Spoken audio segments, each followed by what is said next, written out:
আপনারা আনমিউট করে বলতে পারবেন, কোনো অসুবিধা নেই। সবাই আনমিউট করে বলতে পারবেন। বলুন, এক একজন একটা পয়েন্ট বলুন।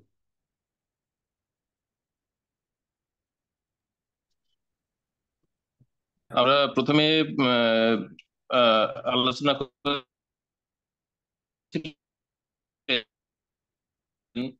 শ্রীল প্রভুপাদের গীতা রচনার উদ্দেশ্য, হুম। এবং আমরা নিয়ে আলোচনা করছিলাম। হরে কৃষ্ণ। ওকে, গীতা লেখার উদ্দেশ্য আমরা আলোচনা করেছি। তো আর কি আলোচনা করেছি, আরেকটা পয়েন্ট কেউ বলুন। হরে কৃষ্ণ, প্রণাম প্রভু। গীতায় হুম, কতটি অর্জুন গীতায় অর্জুন ভগবানকে কতটি প্রশ্ন করেছেন ওই সম্পর্কে আলোচনা করেছি, যেমন 16টি প্রশ্ন করেছেন। হুম, ওকে। 16টি প্রশ্ন মনে আছে তো নাকি? হ্যাঁ, একটু মনে রাখা কঠিন, কিন্তু মনে রাখার প্রয়োজন নেই। আমরা যখন ক্লাসগুলো করব তখন এই 16টি প্রশ্নের উপরে কিন্তু আলোচনা হবে পুরো ভগবত গীতা।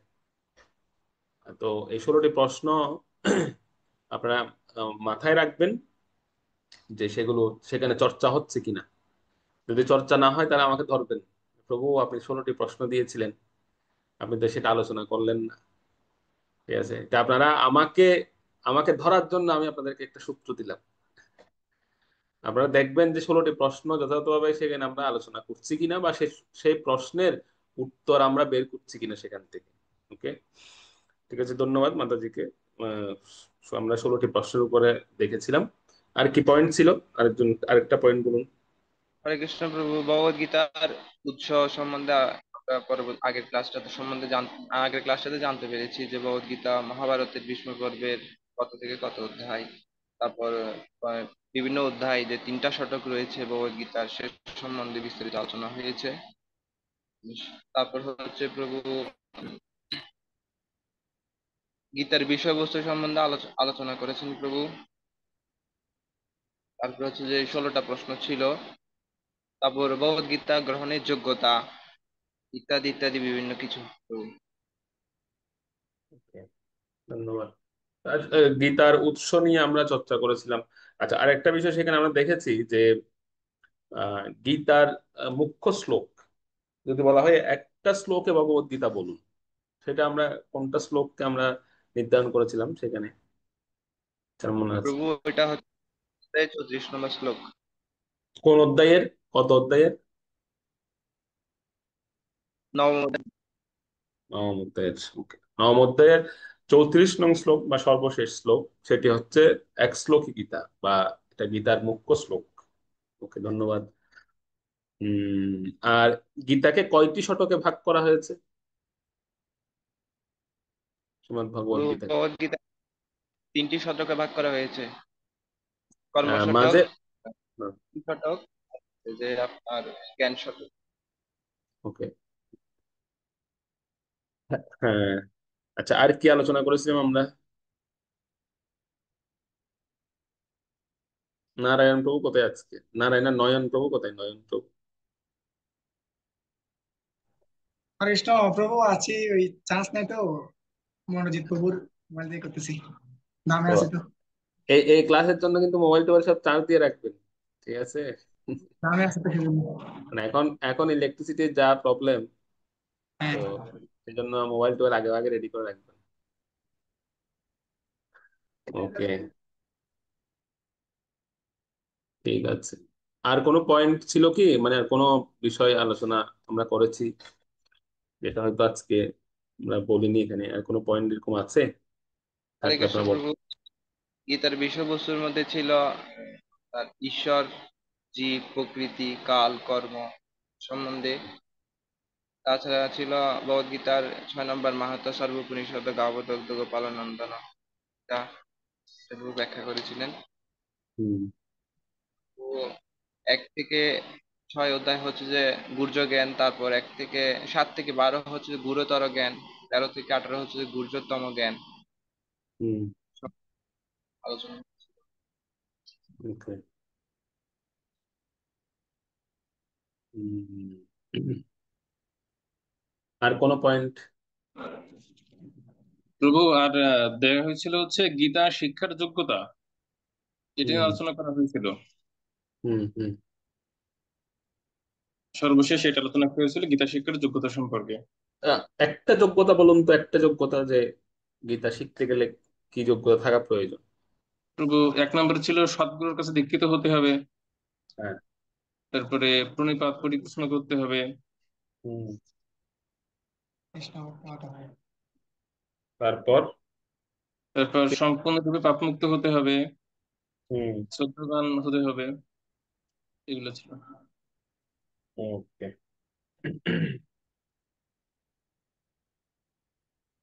ধন্যবাদ। আহ, আমরা বেশ কিছু পয়েন্ট পেলাম গত ক্লাসের। আজকে আমরা পরবর্তী আমাদের পড়া, আচ্ছা আমাদের পড়া কি ছিল গত ক্লাসে? হরে কৃষ্ণ প্রভু পড়া ছিল 1 থেকে 15 শ্লোক। 1 থেকে 1 থেকে 15। 15 না 13 পর্যন্ত ছিল? হরে কৃষ্ণ প্রভু 1 থেকে 13 ছিল। 1 থেকে 13। 1 থেকে 13 পর্যন্ত ছিল প্রথম অধ্যায়ের। ঠিক আছে। ওকে, তার পূর্বে আমরা একটু শুনি যে আপনারা অনেকে আমাকে আমাকে বলেছিলেন গত ক্লাসে, যিনি বলেছেন উনি তো আজকে অনুপস্থিত দেখা যাচ্ছে, ওনাকে দেখা যাচ্ছে না আজকে। তিনি বলেছিলেন যে গীতা মাহাত্ম্যের উপরে বা ভূমিকা মুখবন্ধের উপর আরেকটু বলার জন্য। তো যাই হোক, আমরা একটু মাহাত্ম্যটা জেনে নিই। শ্রীমদ্ ভগবত গীতার যে মাহাত্ম্য রচিত হয়েছে সেটি হচ্ছে, ছিল শঙ্করাচার্য, শ্রীপাদ শঙ্করাচার্য কৃত এই মাহাত্ম্য প্রণীত হয়েছে। শ্লোক সংখ্যা 7টি এখানে ছিল। শঙ্করাচার্য যে গীতা মাহাত্ম্য লিখেছেন সেখানে শ্লোক সংখ্যা হচ্ছে 7টি। তো সেই শ্লোকগুলো হচ্ছে এই, এখানে যে শ্লোকগুলো দেওয়া আছে এই শ্লোকগুলো হচ্ছে সেই 7টি শ্লোক। ওকে। তার মধ্যে কিছু কিছু শ্লোক আমরা আমাদের ক্লাস চলাকালীন সময়ে পাব। ঠিক আছে, ক্লাস যখন চলবে তখন আপনারা কিছু কিছু শ্লোক আমরা এখানে ক্লাসের শুরুতেই আমরা আলোচনা করব, চর্চা করবো এখান থেকে। তো শঙ্করাচার্য কয়টি শ্লোক লিখেছেন? টোটাল 7টি শ্লোক গীতা মাহাত্ম্যে আমরা দেখতে পাই। এখানে সেই শ্লোকগুলো দেওয়া আছে, তো আপনারা এখান থেকে পেয়ে যাবেন। Okay? এই যে সর্ব উপনিষদ গাবদত্তা গোপালন, এটা শ্রীপাদ শঙ্করাচার্য প্রণীত এই শ্লোকটি। তারপরে এক শাস্ত্রম দেবকী পুত্র গীতম, এই শ্লোকটাও কিন্তু শ্রীপাদ শঙ্করাচার্য প্রণীত সেই 7টি শ্লোকের মধ্যে সর্বশেষ শ্লোক। ওকে। তো এগুলো আমরা ক্লাস চলাকালীন সময়ে আমরা একটা একটা শ্লোকের উপর আলোচনা করব। প্রত্যেকটা ক্লাসে থাকবে কোনো কোনো একটা মাহাত্ম্য শ্লোক থাকবে, তার উপর আমরা আলোচনা করব। Okay? এরপর হচ্ছে ছিল ব্যাসদেব কৃত। ছিল ব্যাসদেব, তিনি লিখেছেন 15টি শ্লোক গীতা মাহাত্ম্যের উপরে। ওনার রচিত হচ্ছে 15টি শ্লোক, সেই 15টি শ্লোকের উপর আমরা আলোচনা করব। তো ওনার প্রথম শ্লোকটা হচ্ছে, দেখুন, গীতা সুগীতা কর্তব্যা কিমন্বয় শাস্ত্র বিস্তরয় ইয়া স্বয়ং পদ্মনাভস্য মুখ পদ্ম বিনিসৃতা। যে গীতা স্বয়ং শ্রীকৃষ্ণের মুখপদ্ম থেকে নিঃসৃত হয়েছেন, সেই গীতা সুন্দরভাবে পাঠ করতে হবে। অন্যান্য বহু রকমের শাস্ত্রের প্রয়োজন নেই, যেহেতু শ্রীমদ ভগবত গীতা সর্বশাস্ত্রময়ী সর্বদেবময়ী, সুতরাং গীতা অভ্যাস করা একান্ত কর্তব্য। দুটো শ্লোকের এই অনুবাদ এখানে পাশে দেওয়া আছে। তো এই প্রথম শ্লোকটা খুব গুরুত্বপূর্ণ। ছিল ব্যাসদেব যিনি প্রথম শ্লোকটা লিখেছেন, গীতা সুগীতা কর্তব্য কিমন্য শাস্ত্র বিস্তরে ইয়া স্বয়ং পদ্মনাভস্য, মানে যেটা স্বয়ং পদ্মনাভ ভগবানের মুখপদ্ম বিনিসৃতা, উনার শ্রী মুখপদ্ম থেকে যা বিনিসৃত হয়েছে সেটার মধ্যে সমস্ত কর্তব্য, আমাদের কর্ম সম্পর্কে বলা আছে, বিস্তার পূর্বক বলা আছে এই শাস্ত্রে। তো সেজন্য এই গীতা শাস্ত্র এটা সর্বশাস্ত্রময়ী এবং সর্বদেবময়ী, এই কথাটা ছিল ব্যাসদেবজি তিনি বর্ণনা করছেন। আরো অনেক সুন্দর সুন্দর শ্লোক এই মাহাত্ম্যে আছে। তো ওনার টোটাল হচ্ছে 15টি শ্লোক তিনি এখানে লিখেছেন। 15টা শ্লোক আমরা প্রত্যেকটা শ্লোকে আমাদের পরবর্তী ক্লাসগুলোতে একটা একটা করে আমরা আলোচনা করব। এরপরে হচ্ছে বৈষ্ণবীয় শ্রী বৈষ্ণবীয় তন্ত্রসার নামক একটি গ্রন্থ আছে। সেখানে গীতা মাহাত্ম্য লেখা আছে 85টি শ্লোক। 85টি শ্লোক সেখানে লেখা আছে। ওকে। তো সেখানেও এই এই শ্লোক, এখান থেকেও আমরা কিছু কিছু শ্লোক নিব। তবে আমাদের মূল আলোচনার মধ্যে থাকবে হচ্ছে ছিল শ্রীপাদ শঙ্করাচার্য প্রণীত যে 7টি শ্লোক এবং ছিল ব্যাসদেব প্রণীত 15টি শ্লোক তার উপরে। তো আমরা এই গীতা তন্ত্র সাত, এই বৈষ্ণবীয় তন্ত্র সাত থেকেও আমরা কিছু শ্লোক আমরা আলোচনা করব। ওকে, এখানে টোটাল 85টা শ্লোক আছে, একদম পুরো। ওকে, তো এই হচ্ছে মোটামুটি আমাদের গীতা মাহাত্ম্য। গীতা মাহাত্ম্যের উপরে আমরা চর্চা করব। অ্যাকচুয়ালি শিল প্রভুপাদ যখন এই গ্রন্থটি রচনা করবেন মনস্থ করেছিলেন, শিল প্রভুপাদ তিনি তো কোনো সাধারণ ব্যক্তিত্ব ছিলেন না। তিনি তিনি ছিলেন এমন একজন বিশেষ ব্যক্তিত্ব, আহ, তিনি যিনি শিল প্রভুপাদকে দর্শন করতেন তিনি কৃষ্ণময় বা কৃষ্ণ ভাবনা যুক্ত হতেন, বা যিনি ওনার বাণী শ্রবণ করতেন তিনি কৃষ্ণ ভাবনাময় হতেন। অনেকেই বলে থাকেন যে শিল প্রভুপাদ প্রথমে ভূমিকা মুখবন্ধে ভক্তির কথা আলোচনা করেছিলেন কেন। আপনারা ভূমিকা মুখবন্ধ আপনারা পড়েছেন বিশেষভাবে, সেখানে দেখবেন বিভিন্ন বিভিন্ন স্থানে শিল প্রভুপাদ তিনি ভক্তির মাহাত্ম্য আলোচনা করেছেন। মানে বেশিরভাগ ক্ষেত্রে দেখবেন কৃষ্ণ ভাবনাময় কথাটা ব্যবহার করেছেন, কৃষ্ণ ভাবনাময় কৃষ্ণ ভাবনাময়। এই কথাটা কিন্তু প্রভুপাদ ব্যবহার করেছেন কেন, সেটার একটা বিশেষ কারণ আছে। একজন আহ একজন মায়াবাদী দার্শনিক প্রভুপাদকে প্রশ্ন করেছিলেন যে, স্বামীজি আপনি গীতাতে শুরু থেকে ভক্তির কথা কেন আলোচনা করলেন, বা আপনি গীতাতে শুরু থেকে এই কৃষ্ণ ভাবনার কথা কেন আলোচনা করলেন? কারণ গীতার শুরুটা তো আসলে ভক্তি দিয়ে নয়।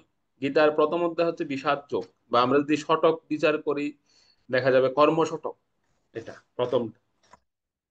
তো কর্ম শতকে ভক্তির কথা এটা কেমন? কর্ম শতকে কর্মের কথা বলুন, আপনি কর্মের আলোচনা করুন বিভিন্ন,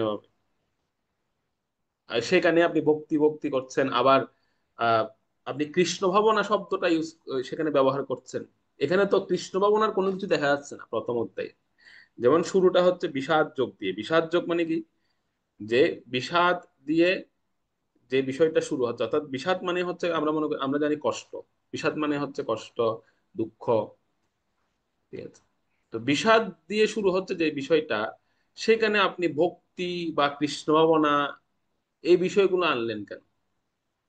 উত্তরে প্রভুপাদ বলেছিলেন যে, আমি এজন্যই এই বিষয়টা এনেছি যে দেখা গেল কোন একজন ব্যক্তি আমার এই ভগবত গীতা পেয়ে সে সে হয়তো 700 শ্লোক তার পড়ার সৌভাগ্য হলো না, সে প্রথম অধ্যায়ের কয়েকটা শ্লোক পরেই সে মৃত্যুবরণ করলো। তো মৃত্যুবরণ যখন সে করলো, সে তো, আমি যদি প্রথম অধ্যায়ে কর্মের কথা লিখি, কর্মকে প্রাধান্য দিই বা কর্ম সম্পর্কে বলি, তাহলে তো সে গীতার মূল ভাবটা বুঝতে পারলো না। যেটা যেটা এই ভূমিকাতে প্রভুপাদ বলেছেন একটা জায়গায়, যে একজন ব্যক্তিও যদি কৃষ্ণ ভাবনাময় হয় তাহলে আমার পরিশ্রম সার্থক বলে গণ্য হবে। প্রভুপাদ এই কথাটা বলেছেন। সে এটা কেন বলেছেন? প্রভুপাদ চেয়েছিলেন যে একজন ব্যক্তি যদি, ধরুন প্রথম শ্লোকটা ধর্মক্ষেত্রে কুরুক্ষেত্রে, এই শ্লোকটা পাঠ করেই তিনি মারা গেলেন, তিনি 700 শ্লোক পড়তে পারলেন না, ধরুন, তাহলে তার কি গতি হবে? প্রভুপাদ চিন্তা করছিলেন যদি কোনো, আমি যদি কর্ম কর্ম নিয়ে বলি প্রথম অধ্যায়ে, আর দেখা গেল লোকটা প্রথম অধ্যায় করতে পুরো পাঠ করতে পারলো না, পাঠ করে মারা গেল, সে গীতা 700 শ্লোক পড়তে পারলো না, তখন তার কি গতি হবে? তাই আমি চাই একজন ব্যক্তি গীতার প্রথম শ্লোকটা পড়ে সে ভক্তিতে প্রবেশ করুক, সে ভক্তি সম্পর্কে জানে। এই জন্য প্রভুপাদের নামে আমরা পাই শ্রী অভয় চরণারবিন্দ ভক্তি বেদান্ত, উনার নাম, উনার নামের মধ্যে ভক্তি আছে। তো শিল প্রভুপাদ চেয়েছিলেন কোনো ব্যক্তি যেন গীতার, যেমন আপনি আপনি আপনারা আপনারা এটা কম্পেয়ার করতে পারেন, আপনারা দেখবেন যে আপনি বাইরের গীতাটা পড়তে পারেন, বাইরে যে সংগঠন বা সোসাইটির গীতাটা আপনারা পাঠ করতে পারেন, আর আমাদের যথাযথ গীতা পাঠ করুন, আপনি তার মধ্যে একটা পার্থক্য পাবেন। পার্থক্য কি? আপনি প্রথম অধ্যায়টা পাঠ করার পরে, প্রথম কয়েকটা শ্লোক পড়ার পরে আপনারই মনে হবে যে এখানে তো ভক্তির কোনো কিছু আমি পাচ্ছি না, ভক্তি সম্পর্কিত কোনো জ্ঞান সেখানে পাবেন না প্রথম দিকে। মানে আপনি যখন কর্ম শতক পড়বেন, কর্মযোগ সম্পর্কে পড়বেন, সাংখ্যযোগের কথা আছে, কিন্তু আপনি শ্রীমদ ভগবত গীতা যথাযথ পাঠ করুন। প্রথম শ্লোক পাঠ করে অনেকে ভক্ত হয়ে গেছেন বা অনেকের জীবন পরিবর্তন হয়েছে, এটা অজস্র রেকর্ড আছে। শুধু একটা শ্লোক পড়ে কেন? প্রভুপাদ একটা শ্লোকের মধ্যে ভক্তিকে প্রবেশ করিয়ে দিয়েছে, প্রথম শ্লোকের মধ্যে ভক্তিকে প্রবেশ করে দিয়েছে। এই জন্য প্রভুপাদ চেয়েছিলেন যে যে প্রত্যেকেই যেন প্রথম থেকেই, একদম প্রথম শ্লোক থেকে তারা যেন ভক্তিকে উপলব্ধি করতে পারে, ভক্তি সম্পর্কে জানতে পারে, ভক্তি যোগটা কি সেটা যেন বুঝতে পারে। এই জন্য প্রভুপাদ তিনি ভূমিকা মুখবন্ধের মধ্যে বিস্তৃতভাবে এ প্রসঙ্গে আলোচনা করেছেন, বিস্তৃতভাবে অনেকগুলো শ্লোকের রেফারেন্সও দিয়েছেন তিনি, সেখানে আপনারা পড়েছেন সেগুলো। তো সেজন্য আমি আমাদের একটা প্রয়াস হচ্ছেই, বা আমাদের একটা প্রচেষ্টা থাকবেই, যে আসলে ভগবত গীতাটাকে আমরা বিভিন্ন অ্যাঙ্গেল থেকে আমরা চিন্তা করব, বিভিন্ন বিভিন্ন স্তর বা বিভিন্ন মাধ্যম থেকে আমরা চিন্তা করব। এটাকে কেবলমাত্র এরকম নয় যে শুধু কোন রকমে আমরা এটা শেষ করার জন্য এই গ্রন্থটাকে, বা কোনোভাবে আমরা এটা জাস্ট ক্লাস করছি, ক্লাসের সুবাদে আমরা জাস্ট গীতাটাকে পড়ছি, এটা যেন সেরকম না। এটাকে আমরা বিভিন্ন অ্যাঙ্গেল থেকে আমরা দেখবো এই ভগবত গীতাকে। Okay? সেটাই থাকবে আমাদের প্রার্থনা। তো আমরা গত ক্লাসে এই বিষয়গুলোর উপর আলোচনা করেছিলাম, যে ভগবত গীতা সম্বন্ধে একটা সাধারণ আলোচনা হয়েছিল। ভগবানের মুখনিসৃত বাণী, ম্যানুয়াল গাইড বুক, গীতার উৎস 3টি শতকে বিভক্ত করেছিল। গীতার বিষয়বস্তু, বেদের সারাতি সার সম্পর্কে আমরা জেনেছি। অর্জুনের 16টি প্রশ্ন সম্পর্কে আমরা দেখেছি সেদিন। এবং গীতা জ্ঞান গ্রহণের যোগ্যতা কি এটা আপনারা বলেছেন। কি ভাব নিয়ে গীতা পড়া উচিত সেটাও আমরা দেখেছি। এবং গীতা জ্ঞানের ফল কি, এই লাভের ফলটা। Okay? তো আজকে আমরা যাবো ইউনিট 1 এর লেসন 2 তে, অধ্যায় 1, প্রথম অধ্যায়ের 1 থেকে 13 নং শ্লোকে আমরা প্রবেশ করব। Okay? তো আপনারা এখানে একটু আমাকে বলবেন, একটা স্তর নির্ধারণ আমরা করি আজকে ক্লাসের শুরুতে। স্তর নির্ধারণটা হচ্ছে যে গীতাকে আমি যতটা বুঝি, অর্থাৎ আপনারা গীতাকে কতটুকু বোঝেন। এখানে 1 থেকে 10 পর্যন্ত নাম্বারিং দেওয়া আছে, সেখানে আপনারা চিহ্ন দিবেন। আপনারা খাতার মধ্যে 1 থেকে 10 পর্যন্ত লিখুন, লিখে তার মধ্যে আপনি আপনার মতো করে চিহ্ন দিন যে আপনি গীতাকে কত পার্সেন্ট বুঝেন বর্তমানে। এখনো তো আমরা গীতা পড়া শুরু করিনি, মানে শুরু করছি মাত্র। তো বর্তমানে আমি গীতাকে কতটা বুঝি, বা আমি গীতাটাকে কতটুকু উপলব্ধি করতে, আপনারা 1 থেকে 10-এর মধ্যে দেবেন। অর্থাৎ 1 মানে হচ্ছে ধরুন আমি মানে 1% বুঝি গীতা। আবার কেউ এরকম হবেন না, আবার আমি একদম বুঝি না, কারণ এখানে জিরো কোনো অপশন নাই। যদি একদম বুঝি না হতো তাহলে জিরোতে দিবেন। তো আমি এখানে জিরো কোনো অপশন রাখি নাই কেন, তার কারণ হচ্ছে আমরা কিন্তু গীতাকে কম বেশি সবাই একটু একটু বুঝি, যেহেতু আমরা এই ভক্তি জীবন অনুশীলন করছি। সেজন্য আপনারা 1 থেকে শুরু করবেন, 10-এর মধ্যে। আবার কেউ 10-এ 10 দিয়ে দিলে তার আর এই ক্লাস করার দরকার নেই। মানে সে 10-এ 10, মানে সে একদম গীতাকে 10-এ 10 বুঝে। 10-এ 10 আমরা সেদিন দেব, সেটা হচ্ছে যেদিন আমাদের এই কোর্স, মানে এই এই গীতা সেশন শেষ হবে, সেদিন আপনারা 10-এ 10 দিবেন। ঠিক আছে? যারা যারা মনে করছেন যে হ্যাঁ তো ভাই আমি এখন গীতাকে 10-এ 10, মানে 10% 10%-এই বুঝি, সেদিন আপনারা 10-এ 10 দিবেন। তো এটা আপনারা বাসার, এটা একটা হোমওয়ার্ক আপনাদের দিচ্ছি, এটা আপনারা করে রাখবেন। বা চাইলে এখনো দিয়ে দিতে পারেন, আপনারা নিজেরা 1 থেকে 10-এর মধ্যে একটা মার্কিং আপনি রাখতে পারেন যে গীতাকে আমি বর্তমানে কতটুকু বুঝি। এই একই প্রশ্ন আমি আবার শেষের দিন করব, শেষের দিন মানে এই ইউনিট যেদিন শেষ হবে সেদিন আমি আবার একই প্রশ্ন করব, যে আজকে আপনারা গীতাকে কতটুকু বোঝেন, দেখি মার্কিং দিন। তো যাদের মার্কিং 5-এর নিচে থাকবে তাদেরকে আবার কোর্স করতে হবে। আর যাদের মার্কিং 5-এর উপরে থাকবে, মানে যারা যারা বলবে আমাকে প্রভু আমি এখন 9, আমি এখন 8, আমি এখন 10, তো তারাই, আমি মনে করবো যে আমার পরিশ্রম সার্থক হয়েছে, সেদিন আমার পরিশ্রম সার্থক। যাই হোক, এটা একটা স্তর নির্ধারণ আমরা দেখলাম, এটা আমরা আপনারা বর্তমানে দিবেন আজকে, এবং আমরা শেষের দিন আবার এটা যাচাই করব। ওকে, শুরুতে আমরা একটা গীতা মাহাত্ম্য দিয়ে শুরু করি। একজন পড়ুন এই শ্লোকটা, আনমিউট করে। হরে কৃষ্ণ।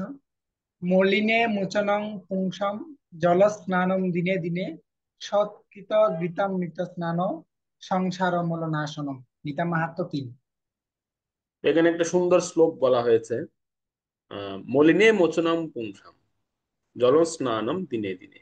যে আমাদের যে মলিন, আমাদের যে মলিনতা বা ময়লা, মলিন মানে ময়লা, সেটা মোচন হয় কিভাবে? জল দিয়ে স্নান করার ফলে। যে আমরা যদি আমাদের শরীরে কোনো ময়লা হয়, নোংরা হয়, সেটা আমরা আমরা ধৌত করি জল দিয়ে। আর এই যে সক্রিয় গীতামৃত স্নান, যে গীতারূপী অমৃত দ্বারা যে স্নান, এটা কি নাশ করে? এটা হচ্ছে সংসার মলনাশ। আমাদের সংসারে যত মল, সংসারের যত ময়লা, বাহ্যিক ময়লা নয়, আভ্যন্তরীণ ময়লা, সেই সমস্ত ময়লাগুলোকে নাশ করে দেয় এই গীতা অমৃত রূপী জল দিয়ে। যদি আমরা স্নান করি, তাহলে সংসারের যত মল সেটা নষ্ট হয়ে যায়। ঠিক আছে, গীতা মাহাত্ম্য 3-এ এই শ্লোকটি বলা হচ্ছে। তো প্রথম অধ্যায়ের রূপরেখা একটু দর্শন করি। প্রথম অধ্যায়ের রূপরেখা হচ্ছে আপনাদের আপনাদের আচ্ছা, দীপ্ত প্রভুকে আমি একটু জিজ্ঞেস করি, গ্রুপে কি ওনাদের বইটা দেওয়া হয়েছে, মানে গাইড বইটা দেওয়া হয়েছে? দীপ্ত প্রভু, আনমিউট করে বলুন। তো এখনো দেওয়া হয়নি। কেন দেওয়া হয়নি?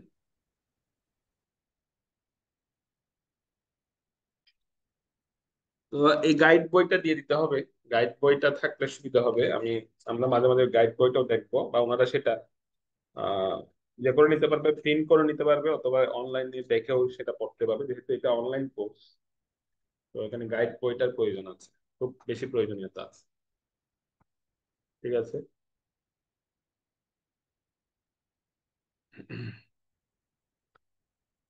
তো শ্লোক 1 থেকে 20-এর মধ্যে আমরা দেখব দুর্যোধনের সৈন্য দর্শন, এর উপরে আমরা আলোচনা করব।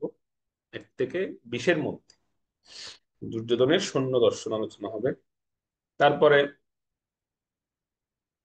sorry, 21 থেকে 25 কৃষ্ণের ভক্ত বাৎসল্য। 21 থেকে 25-এর মধ্যে আমরা আলোচনা করব ভগবানের ভক্ত বাৎসল্য কেমন, কেন ভগবানকে ভক্ত বৎসল বলা হয়, ভগবানের ভক্ত বাৎসল্য। 26 শ্লোক 26 থেকে 46, সেখানে আমরা আলোচনা করব অর্জুনের যুদ্ধ না করার যুক্তি প্রদর্শন। অর্জুনের যুদ্ধ না করার জন্য যে যুক্তি প্রদর্শন করেছিলেন, সেই যুক্তি 26 থেকে 46-এর মধ্যে আলোচনা। ওকে, এ হচ্ছে প্রথম অধ্যায়ের মূলত রূপরেখা। প্রথম অধ্যায় এখানে হবে। তো আমাদের একটা নিয়ম আমি বলে দিচ্ছি, যে আপনারা সিরিয়াল করে এক একজন এক একটা শ্লোক, আমি যখন বলবো যে এত নাম্বার শ্লোকটা পড়ুন, তখন শ্লোক এবং অনুবাদ এই দুটোই আপনারা পড়বেন। ঠিক আছে, আমি যখন বলবো এক একজন এক একজন এক একটা করে পড়বেন, মানে যখন যে শ্লোকটা বলবো। তো আমরা আগে সর্বপ্রথম যেহেতু আমরা শুরু করছি, আমরা প্রথম শ্লোকটা সবাই একসঙ্গে, আমরা যারা যেখানে আছি, আহ গীতাটা সামনে নিন, শ্রীমদ্ ভগবত গীতা প্রথম নাম্বার শ্লোকটা সকলে খুলুন, আমরা সবাই একসাথে এটা পাঠ করি। ঠিক আছে, প্রথম শ্লোক। ধৃতরাষ্ট্র উবাচ ধর্মক্ষেত্রে কুরুক্ষেত্রে সমবেতায়ুৎসবঃ মামকা পাণ্ডবশ্চৈব কিম কুর্বত সঞ্জয়। একজন একজন অনুবাদটা পড়ুন, একজন। হরে এখান কৃষ্ণ থেকে প্রভু। ধৃতরাষ্ট্র জিজ্ঞাসা ধৃতরাষ্ট্র জিজ্ঞাসা করলেন, সঞ্জয়, ধর্মক্ষেত্রে যুদ্ধ করার মানুষে সমবেত হয়ে আমার পুত্র এবং পাণ্ডুর পুত্ররা তারপর কি করল? হুম, তো শ্রীমদ্ ভগবত গীতা শুরু হচ্ছে একটা প্রশ্ন দিয়ে। ঠিক আছে, আপনারা এটা খেয়াল করবেন, শ্রীমদ্ ভগবত গীতা শুরু হচ্ছে একটা প্রশ্ন দিয়ে, যে ধৃতরাষ্ট্রের প্রশ্ন। সে জিজ্ঞাসা করেছে একটা, মানে সে শ্লোক বলেছে একটা, আর সেটাই ছিল প্রশ্নবোধক, যে হে সঞ্জয়, ধর্মক্ষেত্রে যুদ্ধ করার মানুষে সমবেত হইয়া আমার পুত্র এবং পাণ্ডুর পুত্র তারপর কি করল। এই একটা প্রশ্ন দিয়ে গীতা শুরু হচ্ছে। আর ভাগবত শুরু হয়েছে কয়টা প্রশ্ন দিয়ে, কে বলতে পারেন? শ্রীমদ্ ভাগবত শুরু হয়েছিল কয়টা প্রশ্ন দিয়ে, বলুন। গীতা শুরু হচ্ছে একটা প্রশ্ন, আর ভাগবত শুরু হয়েছে কয়টা প্রশ্ন? দেখি বলুন, কে বলবেন, হাত তুলুন। কেউ জানে না? বলুন। কেউ কি জানেন না ভাগবত কয়টা শ্লোকে, কয়টা কয়টা প্রশ্ন দিয়ে শুরু হয়েছিল ভাগবত? তো পরীক্ষা। শ্রীমদ্ ভাগবত শুরু হয়েছে 6টা প্রশ্ন দিয়ে, ঋষিদের 6টি প্রশ্ন, ওরা পড়েন নাই? তার মানে বোঝা যাচ্ছে ভাগবত পড়ে নাই এখানে। ঋষিদের 6টি প্রশ্ন দিয়ে ভাগবত শুরু হয়েছিল। তো গীতা শুরু হচ্ছে একটি প্রশ্ন দ্বারা, আর ভাগবত শুরু হচ্ছে 6টি প্রশ্ন দিয়ে। ওকে, তো গীতার প্রথম প্রশ্নটা হচ্ছে এই যে ধৃতরাষ্ট্র প্রশ্ন করলেন, সঞ্জয় হচ্ছে ওনার সচিব। আপনারা জানেন ধৃতরাষ্ট্র ছিল জন্মান্ধ। সে শুধু জন্মান্ধ নয়, তাকে ধর্মান্ধ বলা হয়, মানে সে ধর্ম সম্পর্কে অজ্ঞ ছিল। ধৃতরাষ্ট্র এমন, আসলে প্রথম অধ্যায়টা কিন্তু গীতা ভগবত গীতা শুরু হয়নি। প্রথম অধ্যায়ে ভগবত গীতা ভগবান শুরু করেননি। প্রথম অধ্যায়টাকে বলা হয় স্টেজ তৈরি হয়েছিল, একটা স্টেজ, যে গীতাটা হবে বা গীতা ভগবান বলবেন। যে কোনো নাটক বা যে কোনো কিছু মঞ্চস্থ করতে গেলে একটা স্টেজ তৈরি করতে হয়। প্রথম অধ্যায়টা হচ্ছে কিন্তু স্টেজ তৈরি, কারণ স্টেজ ছাড়া তো কোনো নাটক মঞ্চস্থ হবে না বা কোনো প্রোগ্রাম হবে না। সেজন্য গীতার প্রথম অধ্যায়টা হচ্ছে মঞ্চ তৈরি হয়েছে। আর গীতার, এই কথাটা আমার কথা নয়, গীতা শেষ হচ্ছে কত অধ্যায়ে গিয়ে? আমরা বলি অষ্টাদশ অধ্যায়ে গিয়ে গীতা শেষ হচ্ছে, না, গীতা শেষ হচ্ছে 17 অধ্যায়ে গিয়ে। এটা আমার কথা না, এটা ছিল প্রভুপাদ বলেছেন। আপনারা 18 অধ্যায়টা খুলুন তো, 18 অধ্যায়ে যান, 18 অধ্যায়ের প্রথম শ্লোকের তাৎপর্যের প্রথম লাইনটা পড়ুন একজন। 18 অধ্যায় প্রথম শ্লোক তাৎপর্যের প্রথম লাইন একজন পড়ুন, আনমিউট করে। শুধু প্রথম লাইনটা পড়লে হবে, সেখানে হরে প্রভুপাদ কৃষ্ণ। বলে দিয়েছে। হ্যাঁ পড়ুন। প্রকৃতপক্ষে ভগবদ গীতা 17টি হ্যাঁ দেখুন, প্রভুপাদ এখানে বলে দিয়েছে যে, প্রকৃতপক্ষে ভগবদ গীতা 17টি ওকে, এখানে প্রভুপাদ বলে দিয়েছেন যে এই প্রকৃতপক্ষে ভগবত গীতা 17টা অধ্যায়ে সমাপ্ত হয়ে গেছে। তাহলে এখন প্রশ্ন, 18 অধ্যায়টা কি? 18 অধ্যায়টা কেন দেওয়া হলো?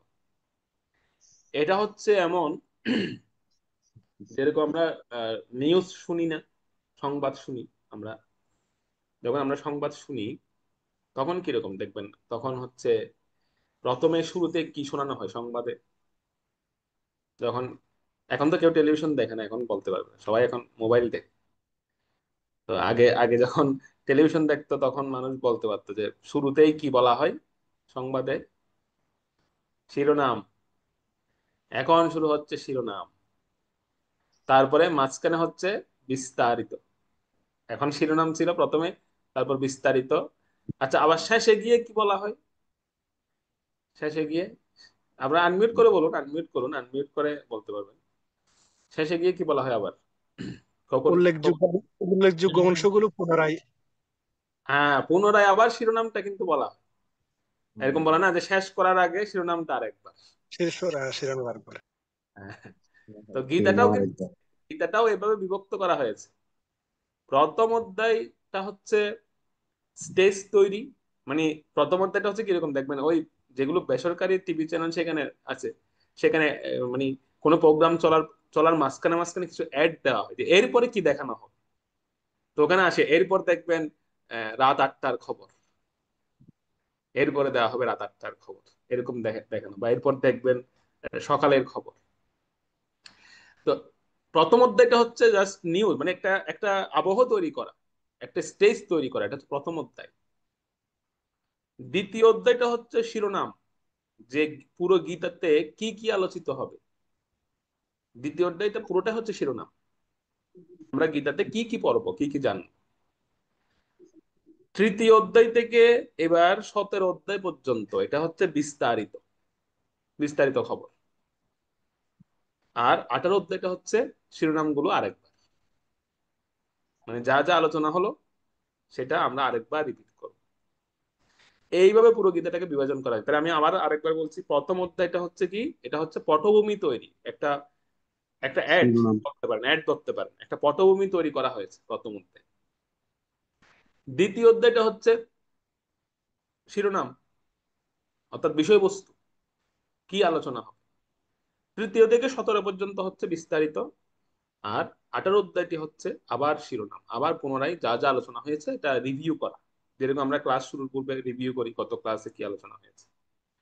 এইভাবে একটা বিভাজন করা হয়েছে শ্রীমদ্ ভগবত গীতাকে। অর্থাৎ এইভাবে ভগবান গীতার জ্ঞানটা দিয়েছে। তো যা হোক, যাই আলোচনা করছিলাম, সেজন্য ধৃতরাষ্ট্র যে এখানে প্রশ্ন করছেন বা ধৃতরাষ্ট্র যে এখানে জিজ্ঞাসা করছেন, এটা অমূলক নয় আসলে। সে যেহেতু সে জন্ম থেকে জন্মান্ধ ছিল এবং সাথে সাথে ধর্মান্ধ, সে তার এই এই প্রশ্নটা তার অমূলক নয়। এটা আসলেই মূলত এই প্রশ্নটা করার পেছনে কারণ হচ্ছে, আপনারা সকলে ধৃতরাষ্ট্রের জন্ম বৃত্তান্ত আপনারা অনেকেই জানেন, যারা যারা মহাভারত দেখেছেন। মহাভারত সিরিয়াল দেখেছেন না? এখনো অনেকের মোবাইলে আছে মনে হয়। মহাভারত সিরিয়ালটা তো জনপ্রিয় হয়ে গিয়েছিল, এটা সবার মোবাইলে মোবাইলে একদম, মানে সবাই একদম মোবাইলে ডাউনলোড করে রেখেছে। আর ঘন্টার পর ঘন্টা কোথায় চলে যাচ্ছে কেউ কারো খবরই নেই। প্রভু কি দেখছেন? মহাভারত দেখছিল। এটা আমার এখনো মনে পড়ে, এই মহাভারত সিরিয়ালটা বের হয়েছিল শীতকালীন সময়, মানে একটা শীতকালের সময় মহাভারতটা, মানে যেটা লেটেস্ট মহাভারত, আগের মহাভারত না। তো যেটা হচ্ছে এই সম্প্রতি যে মহাভারতটা মানে খুব বেশি জনপ্রিয় হয়েছে, সেই মহাভারতটা কোন এক শীতকালে এটা মানে প্রথম পাবলিশ হয়। তো আমি একটা একটা প্রথম সিরিয়ালটা মানে আমি দেখেছিলাম আমার একটা ল্যাপটপে। একজন একজন আমাকে বলছিলেন যে একটা মহাভারত এসেছে খুব সুন্দর। তো আমি দেখেছিলাম আসলে সত্যিকার অর্থে ওটা একটা সিরিয়াল দেখে মানে এমন এমন লোভ লাগছিল যে আর পরেরটা দেখি, পরেরটা দেখি। কিন্তু পরে বুঝতে পারলাম যে এটা একটা নেশায় পরিণত হচ্ছে এই বিষয়টা। তো বেশি দূর রান করতে পারিনি, বেশি দূর মানে কয়েকটা সিরিয়াল দেখার পরে মানে দেখলাম যে মানে আমাদের শাস্ত্রের সঙ্গে, বৈদিক শাস্ত্রের সঙ্গে অনেকটা অমিল বা কিছু কিছু মতানৈক্য আছে। সেজন্য বেশি ইন্টারেস্ট মনে হচ্ছিল না, কারণ মহাভারত আমি তার পূর্বে মহাভারত অধ্যয়ন করেছি। তো দেখতে পেলাম যে সেই শাস্ত্রের সঙ্গে অনেকটা এখানে এবং সেটা অবশ্য তাদের দোষ নয়, তারা বলে দিচ্ছে সেখানে যে এই সিরিয়ালটি সম্পূর্ণ নির্মিত হয়েছে দর্শকদের মনোরঞ্জনের জন্য। এর এর কাহিনীটা সম্পূর্ণ পৌরাণিক বা কাল্পনিক, ওটা তারাই বলে দিয়েছে। কিন্তু এখন দেখা না দেখাটা হচ্ছে আমাদের উপর। তারপরেও আমরা কিন্তু দেখি, এটা খুব আগ্রহ ভরে দেখি। যাই হোক, এটারও কিছু কিছু কিছু চরিত্র বা কিছু কিছু কাহিনী তো মিল আছে, সেই ক্ষেত্রে কিছুটা লাভদায়ক। কিন্তু সব কাহিনীগুলো সঠিক নয় সেখানে যা দেখানো হয়েছে। তো আমরা মহাভারতে আমরা দেখতে পাই, বা যে গ্রন্থ মহাভারত, সেখানে বলা হচ্ছে এই যে ধৃতরাষ্ট্র, ধৃতরাষ্ট্র কার পুত্র ছিলেন? তিনি ছিলেন বিচিত্র বীর্যের সন্তান। যদিও আমরা দেখতে পাই যে বিচিত্র বীর্য সে অর্থাৎ মহারাজ ভরতের বংশধর চন্দ্রবংশ। দুটো বংশকে আমাদের শাস্ত্রে সবচেয়ে বেশি প্রাধান্য দেওয়া হয়, একটি হচ্ছে সূর্য বংশ আর একটি হচ্ছে চন্দ্র বংশ। সূর্য বংশে ভগবান শ্রী রামচন্দ্র এসেছিলেন এবং চন্দ্র বংশে পরমেশ্বর ভগবান শ্রীকৃষ্ণচন্দ্র তিনি এসেছেন। তো এই চন্দ্র বংশেরই এক মহাপ্রতাপী রাজা ছিলেন ভরত মহারাজ, যার নামে সমগ্র ভারত ভূমির নাম হয়েছে। তো এই ভরত মহারাজ তখনকার সময় রাজ পরম্পরাটা এত সুন্দর ছিল। সে সময় রাজ পরম্পরায় আমরা দেখতাম এখনকার সময়ে যেরকম একটা বিষয় কাজ করে, সেটা হচ্ছে কি যে আমার পুত্রই রাজা হবে, এরকম একটা মেন্টালিটি কাজ করে। মানে আমার পরে আমার আমার সিংহাসনটা আমার ছেলেই পাবে, এরকম একটা মানসিকতা বর্তমান সময়ে কাজ করে, মানে উত্তরাধিকার যেটাকে আমরা বলি। তখনকার সময়ে এই পরম্পরাটা ছিল না, তখনকার সময়ে এই পরম্পরাটা আরো উন্নত ছিল। কেমন বলতে পারেন?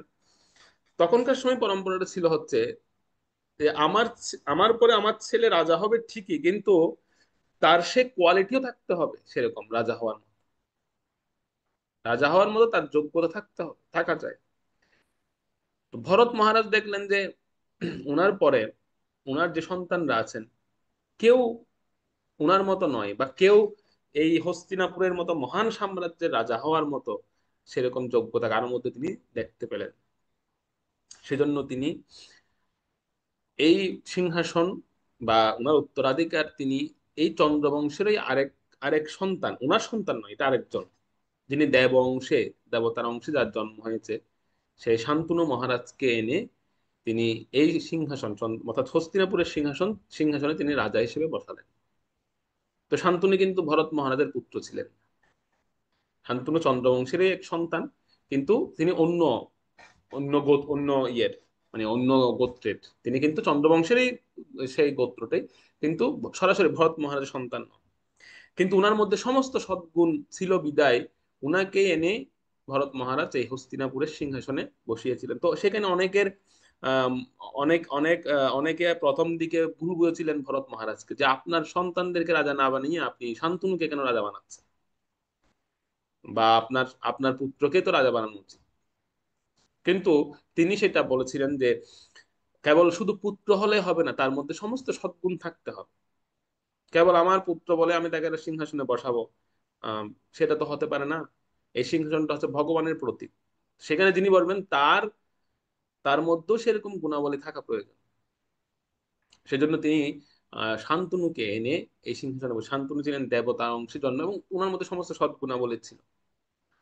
তো এই শান্তনু মহারাজ দীর্ঘদিন এই হস্তিনাপুরে যখন তিনি রাজত্ব করলেন বা তিনি যখন সিংহাসনে আরোহণ করলেন, তখন উনার প্রতাপ, উনার কীর্তি এবং উনার যশ, এই সমস্ত কিছু দেখে ওনার ধর্ম রক্ষা করার বিষয়, এগুলো সবকিছু দেখেই সকলে তখন বুঝতে পারলেন যে ভরত মহারাজ একজন, অর্থাৎ উপযুক্ত রাজাকে, উপযুক্ত ব্যক্তিকে উনার সিংহাসনে বসিয়েছে।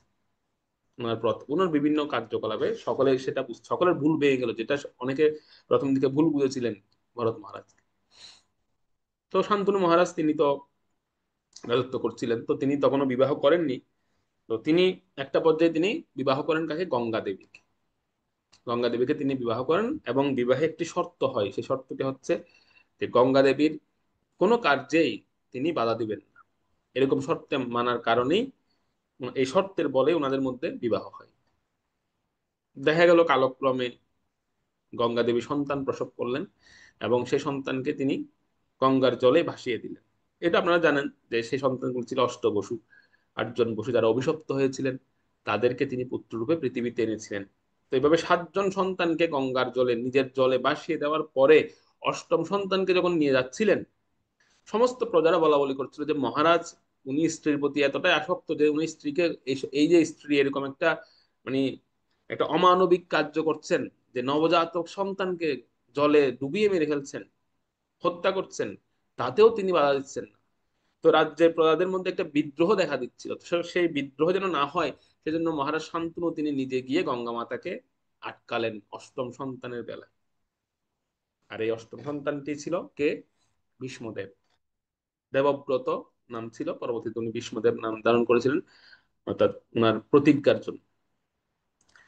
তো যখন বাধা দিলেন যথারীতি, আপনারা জানেন যে শর্ত অনুযায়ী গঙ্গা দেবী চলে গেলেন উনার সন্তানকে নিয়ে, এবং সন্তানকে সেখানে তিনি মানুষ করছিলেন। এর ফাঁকেই মহারাজ শান্তনু মহারাজ তিনি সত্যবতী সত্যবতী দেবীর প্রতি আকৃষ্ট হন এবং সত্যবতী দেবীকে তিনি বিবাহ করেন। তো এই সত্যবতীর গর্ভ থেকেই জন্ম নেই কে? সেখানেও আমরা দেখতে পাই, সেখান থেকে জন্ম নেই বিচিত্র বীর্য এবং চিত্রাঙ্গদ, 2জন সন্তান, চিত্রাঙ্গদ এবং বিচিত্র বীর্য। চিত্রাঙ্গদ তিনি কুবেরদের সঙ্গে যুদ্ধ করতে গিয়ে সেখানে তিনি নিহত হন এবং পরবর্তীতে বিচিত্র বীর্য আছেন, বিচিত্র বীর্যকে সিংহাসনে আরোহণ করা হয়। কিন্তু বিচিত্র বীর্য সে এতটাই স্বেচ্ছাচারী ছিল বা এতটাই, সে যেহেতু প্রথমত হচ্ছে বাবা মারা যায়, তো শান্তনু মহারাজ তিনি দেহত্যাগ করেন, আর এদিকে ভীষ্মদেব তিনি তপস্বী ছিলেন, যার কারণে বিচিত্র বীর্য অনেকটা মায়ের অত্যন্ত স্নেহ পেয়েছিলেন মার কাছ থেকে, সত্যবতীর কাছ থেকে। যার কারণে সে খুব বেপরোয়া প্রকৃতির ছিল, কোনো কারো কথা শুনতো না। যার কারণে এই বিচিত্র বীর্য সে খুব অল্প বয়সে বিভিন্ন রোগের দ্বারা আক্রান্ত হয়ে পড়ে।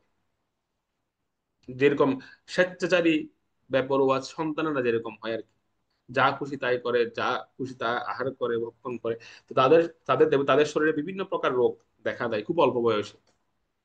তো বিচিত্র বীর্য সেরকম খুব অল্প বয়সেই অনেক রোগের দ্বারা আক্রান্ত হয়ে পড়ে। তো তখন তার এই পরিণতি দেখে তাকে বিবাহ দেওয়া হয় কাশীরাজের 3 কন্যা, অম্বা, অম্বিকা, অম্বালিকা। আমি সংক্ষেপে বলে যাচ্ছি। তো সে কাশীরাজের 3 কন্যার সঙ্গে তার বিয়ে হয়, যদিও প্রথম কন্যা, বড় কন্যা অম্বা, তিনি আহ বিচিত্র বিজয় গ্রহণ করতে চাননি। তিনি বিষ্ণুদেবকে গ্রহণ করতে চেয়েছিলেন, কিন্তু বিষ্ণুদেব তিনি যেহেতু ব্রহ্মচারী, ব্রহ্মচর্যের ব্রত গ্রহণ করেছেন, তিনি অম্বাকে গ্রহণ করেন।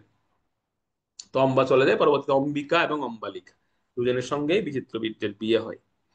তো যথারীতি বিচিত্র বীর্য যেহেতু রোগগ্রস্ত, তিনি অল্পকালেই, বিয়ের অল্প দিনেই সে মৃত্যুবরণ করে। তো তখন মাতা সত্যবতী তিনি চিন্তা করছিলেন যে তাহলে তো আমাদের এই হস্তিনাপুরের আর কোনো বংশের প্রদীপ রইল না, বংশের কেউ নেই, শেষ প্রদীপ বিচিত্র বীর্য সেও মারা গিয়েছে, আর ভীষ্মদেব তিনি তো বিবাহ করবেন না। উনাকে অনুরোধ করা হলো, তারপরে তিনি বিবাহ করলেন না। পরবর্তী সত্যবতী মাতা সত্যবতী বললেন যে আমার আরেকজন পুত্র আছে, সেটা হচ্ছে কে, সেটা হচ্ছে ব্যাসদেব, যিনি উনার এবং শান্তনু মহারাজের বিবাহের পূর্বেই উনি হয়েছিলেন পরাশর মুনির কৃপা প্রভাব। যেরকম কুন্তী মাতার হয়েছিল সূর্যদেবের কৃপায় কর্ণকে প্রাপ্ত হয়েছিলেন, সেরকম পরাশর মুনির কৃপাতেই মাতা সত্যবতী তিনি ব্যাসদেবকে প্রাপ্ত হন। তো ওনার নাম ছিল কৃষ্ণ দ্বৈপায়ন বেদব্যাস। তো এই ব্যাসদেবকে তিনি আমন্ত্রণ জানালেন এবং ব্যাসদেবকে বললেন যে আপনি মন্ত্র বলে এই দুই, অর্থাৎ আমার যে দুই পুত্রবধূ, সেই পুত্রবধূকে আপনি সন্তান প্রদান করুন মন্ত্র শক্তির মাধ্যমে। তো ব্যাসদেব এত এত বেশি তপস্বী ছিলেন, মানে এতটাই তপস্বী ছিলেন যে ব্যাসদেবের শরীরটা একদম রুক্ষ হয়ে গিয়েছিল, একদম রুক্ষ হয়ে গিয়েছিল। এবং ব্যাসদেব কিন্তু খুব কুচকুচে কালো ছিলেন, ওনার গায়ের রং ছিল খুব কালো, সেজন্য ওনার নাম হচ্ছে কৃষ্ণ। ওনার নাম হচ্ছে কৃষ্ণ, যেহেতু ওনার গায়ের রং ছিল কালো। আর দ্বৈপায়ন কেন বলা হতো ওনাকে? দ্বৈপায়ন মানে উনি জন্মের সঙ্গে সঙ্গেই যেই দ্বীপে উনার জন্ম হয় সেই দ্বীপ পরিত্যাগ করে উনি অন্য দ্বীপে চলে গিয়েছিলেন, এই জন্য ওনার নাম হচ্ছে দ্বৈপায়ন। মানে উনার উনার জন্মগ্রহণ করে উনি সেখানে ছিলেন না, উনি সেই দ্বীপ পরিত্যাগ করে, কারণ উনি বলছিলেন যে আমি যদি এখানে থাকি তাহলে আমার মাকে অনেকে কলঙ্ক দিবে, অনেকে বলবে যেহেতু সত্যবতী মায়ের বিবাহ হয়নি, তিনি কুমারী ছিলেন, তো অনেকেই কলঙ্ক দিতে পারে যে সন্তানটা কিভাবে হলো, কেমনে হলো, অনেক প্রশ্ন আসতে পারে। যদি তৎকালীন সময়ে এই যে সন্তানরা জন্ম নিতেন, এই সন্তানগুলো সমস্ত সন্তানের এরা মন্ত্র বলে জন্ম নিতেন। কিন্তু আমাদের বর্তমান সময়ে যেরকম আমরা জৈবিক প্রক্রিয়ায় সন্তান জন্ম দেওয়া হয় সেরকম জন্ম নয় সেটি। তো এটা হচ্ছে মন্ত্রের মাধ্যমে এই সন্তানদের জন্ম হতো, সম্পূর্ণ মন্ত্রের ফলে। তো তো সাদা স্বাভাবিক মন্ত্রের ফলে হোক আর যেভাবে হোক, একটা কুমারী মেয়ে যদি একটা সন্তান থাকে তাহলে অনেকে অনেক রকমের কথা বলতে পারে, তাকে কলঙ্ক দিতে পারে। সেজন্য ব্যাসদেব চিন্তা করলেন যে আমি এখানে থাকবো না, আমি জন্মগ্রহণ করা মাত্রই তিনি একদম আহ সম্পূর্ণ তিনি সাবালক অবস্থায় জন্মগ্রহণ করেন, করে তিনি সেই দ্বীপ পরিত্যাগ করে অন্য দ্বীপে চলে যান সাথে সাথে। সেজন্য ওনার নাম হয়েছিল দ্বৈপায়ন। আর পরবর্তী বলা হচ্ছে বেদব্যাস। বেদব্যাসটা কেন কেন কারণ তিনি বেদকে বিভাজন করেছিলেন চার ভাগে, বেদকে চার ভাগে বিভাজন করেছিলেন বলে ওনার নাম হচ্ছে বেদব্যাস। তো সম্পূর্ণ নাম হলো কি কৃষ্ণ দ্বৈপায়ন বেদব্যাস। ঠিক আছে, এইভাবে ওনার নামের প্রত্যেকটা নামের অর্থ আছে, কেন এই নামগুলো দেওয়া হয়েছে। তো উনি উনি ছিলেন খুব মানে দেখতে খুব মানে আমাদের বাসায় হচ্ছে দেখতে খুব একটু সুশ্রী ছিলেন না, বিশ্রী প্রকৃতির ছিলেন ব্যাসদেব। তো উনাকে যখন আনা হয়, ওনাকে কিন্তু মাতা সত্যবতী বলেছিল যে তুমি একটু মেকআপ করে আসো সুন্দর করে, তোমাকে যেন দেখতে সুন্দর লাগে। হ্যাঁ, উনি সুশ্রী ছিলেন না। তো ব্যাসদেব ওনার মা অফার দিয়েছে যে তোমাকে আমি আমার বৌমাদের কাছে নিয়ে যাব, ওরা তোমাকে দেখলে কেমন কি কি মনে করবে, তুমি একটু মেকআপ করে আসো সুন্দর করে। তো ব্যাসদেব বলছিলেন যে মেকআপ তারাই করে যারা ভেতরে একরকম বাইরে অন্যরকম।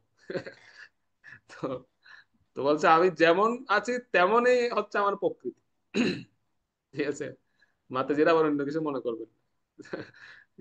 এটা ব্যাসদেবের উক্তি। তো মেকআপ করা মানে কেমন যে আমি উপরে উপরে একরকম কিন্তু ভেতরে অন্যরকম। যেমন যেমন ধরুন বিয়ের দিন যে কনেদেরকে একরকম মনে হয়, কিন্তু পরের দিন যখন তাদেরকে বাস বিয়েতে স্নান করানো হয় তারপর বোঝা যায় যে এর আসল রূপটা কেমন। ঠিক আছে, তো সেজন্য ব্যাসদেব বলছেন যে আমি মেকআপের প্রয়োজন নেই, আমি যেমন আছি তেমনই যাবো, আমি যেরকম আমার রূপ, যেরকম আমার স্বরূপ, আমি সেই স্বরূপে তাদের সামনে যাব, তাদেরকে আমি কৃপা করবো। তো গিয়েছেন, আর বিধির বিধান যা হওয়ার সেটাই হয়েছে। ওনাকে দেখে অম্বিকা প্রচন্ড ভয় পেয়েছে, প্রচন্ড ভয় পেয়েছেন, আর ভয় পেয়ে চোখে হাত দিয়ে দিয়েছে। আর যেই চোখে হাত দিয়েছে সেজন্য ওনার ওনার কাছ থেকে, অম্বিকা মাতার কাছ থেকে যে সন্তান জন্ম হয় সেই সন্তানই হচ্ছে ধৃতরাষ্ট্র, যে জন্ম থেকে অন্ধ হয়েছে।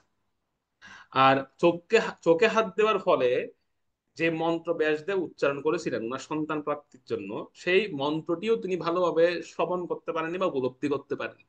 আমি আমি আমি যদি একটা মন্ত্র উপলব্ধি করতে যাই তাহলে আমি উনার বক্তার মুখের দিকে তাকাতে হবে আমার, তো তিনি তো চোখেই বন্ধ করে ফেলেছেন। সেজন্য তিনি যেহেতু সেই মন্ত্র স্পষ্টত হৃদয়ঙ্গম করতে পারেনি, সেজন্য ধৃতরাষ্ট্র হৃদয় থেকেও ধর্মান্ধ ছিল, ধর্ম সম্পর্কে কোনো জ্ঞান ছিল না তার হৃদয়ে। সে চিন্তা করতো, কিন্তু সে সে জানার জন্য প্রচেষ্টা করতো, এবং ভীষ্মদেবের মতো একজন মহান উপযুক্ত শিক্ষকও পেয়েছিলেন। তথাপি ধৃতরাষ্ট্র ধর্মান্ধ কেন? এটা হচ্ছে জন্মলগ্ন থেকে তার এই দোষটা ছিল। এবং পরবর্তী হচ্ছেন অম্বালিকা। অম্বালিকার কাছে গেলেন ব্যাসদেব। আর অম্বালিকা ব্যাসদেবের স্বরূপ দেখে সে চোখ বন্ধ করেনি, চোখে হাত দেয়নি, কিন্তু প্রচন্ড ভয় পেয়েছিল, প্রচন্ড ভয়। আর ভয়ে তার গায়ের বর্ণটা পাণ্ডু বর্ণ হয়ে গিয়েছে, মানে হলুদ বর্ণ হয়ে গিয়েছে। সেজন্য উনার উনার গর্ভ থেকে যে সন্তান জন্ম নেয় সেটা হচ্ছে পাণ্ডু।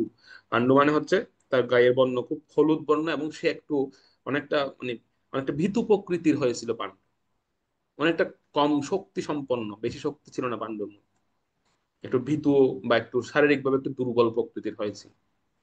তো দুই সন্তানই ধরতে গেলে অসম্পূর্ণ হয়েছিল, একজন অন্ধ আর একজন হচ্ছেন ভীতু বা একটু মানে শক্তি সম্পন্ন নয়, দুর্বল প্রকৃতি। সেজন্য ব্যাসদেব তিনি মাকে গিয়ে বললেন সত্যবতীকে যে আপনার পুত্রবধূরা এই ধরনের আচরণ করার ফলে তাদের যে আসন্ন সন্তান আসবে সেই সন্তান সুস্থ সবল বা সম্পূর্ণ হবে না। তো তো তো এটা যখন শুনেছেন, তখন অম্বিকা এবং অম্বালিকা তাদের যে দাসী ছিল সেই দাসীকে প্রেরণ করেছিলেন মহা ব্যাসদেবের সেবার জন্য। তো সেই দাসী এতটাই সেবা দিয়েছিলেন ভগবান ব্যাসদেবকে, অর্থাৎ তার সেবায় ভগবান ব্যাসদেব এতটা প্রসন্ন হয়েছিলেন, তখন ব্যাসদেব ওকে জিজ্ঞেস করলেন তুমি কি চাও। তখন সেই দাসী বললেন যে আপনি তো মানে রাজ রাজমাতাদেরকে আশীর্বাদ করেছেন তার পুত্র প্রাপ্তির জন্য, তো আপনি আমাকেও আশীর্বাদ করুন, আমি যেন একজন একজন মানে একজন ভগবত ভক্ত এবং একজন বুদ্ধিযুক্ত পুত্র সন্তানের আমি মা হতে পারি। তখন ব্যাসদেব ওনাকে প্রাণ ভরে আশীর্বাদ করেছেন যে হ্যাঁ, তুমি তোমার সেবায় আমি সন্তুষ্ট হয়েছি, তোমার গর্ভে যে সন্তান আসবে সেই সন্তান হবে স্বয়ং ধর্মরাজের প্রতীক, স্বয়ং ধর্মরাজের প্রতীক তোমার গর্ভে সন্তান হয়ে আসবে, স্বয়ং যমরাজের যিনি অংশ অবতার। তো ওনার গর্ভে যিনি জন্ম নেন তিনি হচ্ছেন বিদুর। এইভাবে তিন ভাইয়ের জন্ম হয়, ধৃতরাষ্ট্র, পাণ্ডু এবং বিদুর। তাদের মধ্যে বিদুর ছিলেন সবচেয়ে বিচক্ষণ এবং বুদ্ধিমান, এবং তিনি ধর্মজ্ঞানী, ধর্মরাজ তিনি। আর বাকি দুই ভাইয়ের কথা তো বললাম। তো সেই ধৃতরাষ্ট্র, সেই যে এই যে প্রশ্নটা সে ধৃতরাষ্ট্র করছে, এটা কিন্তু অ্যাকচুয়ালি এটা এই প্রশ্নটা অমূলক নয়, বা এই প্রশ্নটা তার করাটাই স্বাভাবিক, কারণ যেটা বললাম সে জন্মলগ্ন থেকেই সে ছিল কি, সে ধর্ম অন্ধ ছিল। যেমন এই প্রশ্নটা দেখুন, সেখানে এই সে প্রশ্ন করছে আমার পুত্র এবং পাণ্ডুর পুত্ররা তারপর কি করলো, কি করবে, আবার যুদ্ধই তো করবে, প্রশ্ন করার কি আছে, এখানে যুদ্ধই তো করবে। যেমন আমরা যদি বলি যে আমি ক্রিকেট খেলতে যাচ্ছি মাঠে, বা আমি ফুটবল খেলতে যাচ্ছি মাঠে, তো এখন যদি মা বা বাবা জিজ্ঞেস করে ওখানে গিয়ে কি করবি, এটা তো একটা অমূলক প্রশ্ন, ওখানে গিয়ে কি করবো, ওখানে খেলতে যাচ্ছে, খেলবো। তো এখানে যুদ্ধক্ষেত্রে এসেছেন বা যুদ্ধক্ষেত্রে আগমন হয়েছে, তো ওখানে কি করবেন, ওখানে তো এটাই করবেন নাকি। সেজন্য এই প্রশ্নটা কিন্তু অমূলক নয়। এই প্রশ্নটা যে করেছেন সেই প্রশ্নটাও কিন্তু এটা এই কারণেই করেছেন।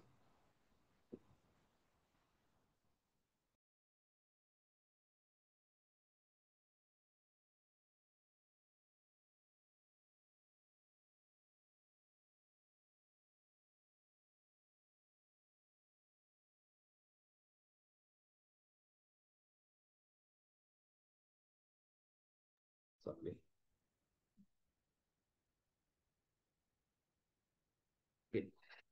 সেজন্য এখানে ধৃতরাষ্ট্র যে প্রশ্ন করেছেন, এবং এই প্রশ্নের মধ্যে আর একটা বিষয় দেখুন যেটা আমরা পাই, সেটা হচ্ছে সে নিজের পুত্রকে আমার পুত্র বলে সম্বোধন করলেন, আর পাণ্ডুর পুত্রদেরকে পাণ্ডুর পুত্র মানে সেটা পর হিসেবে দেখালেন।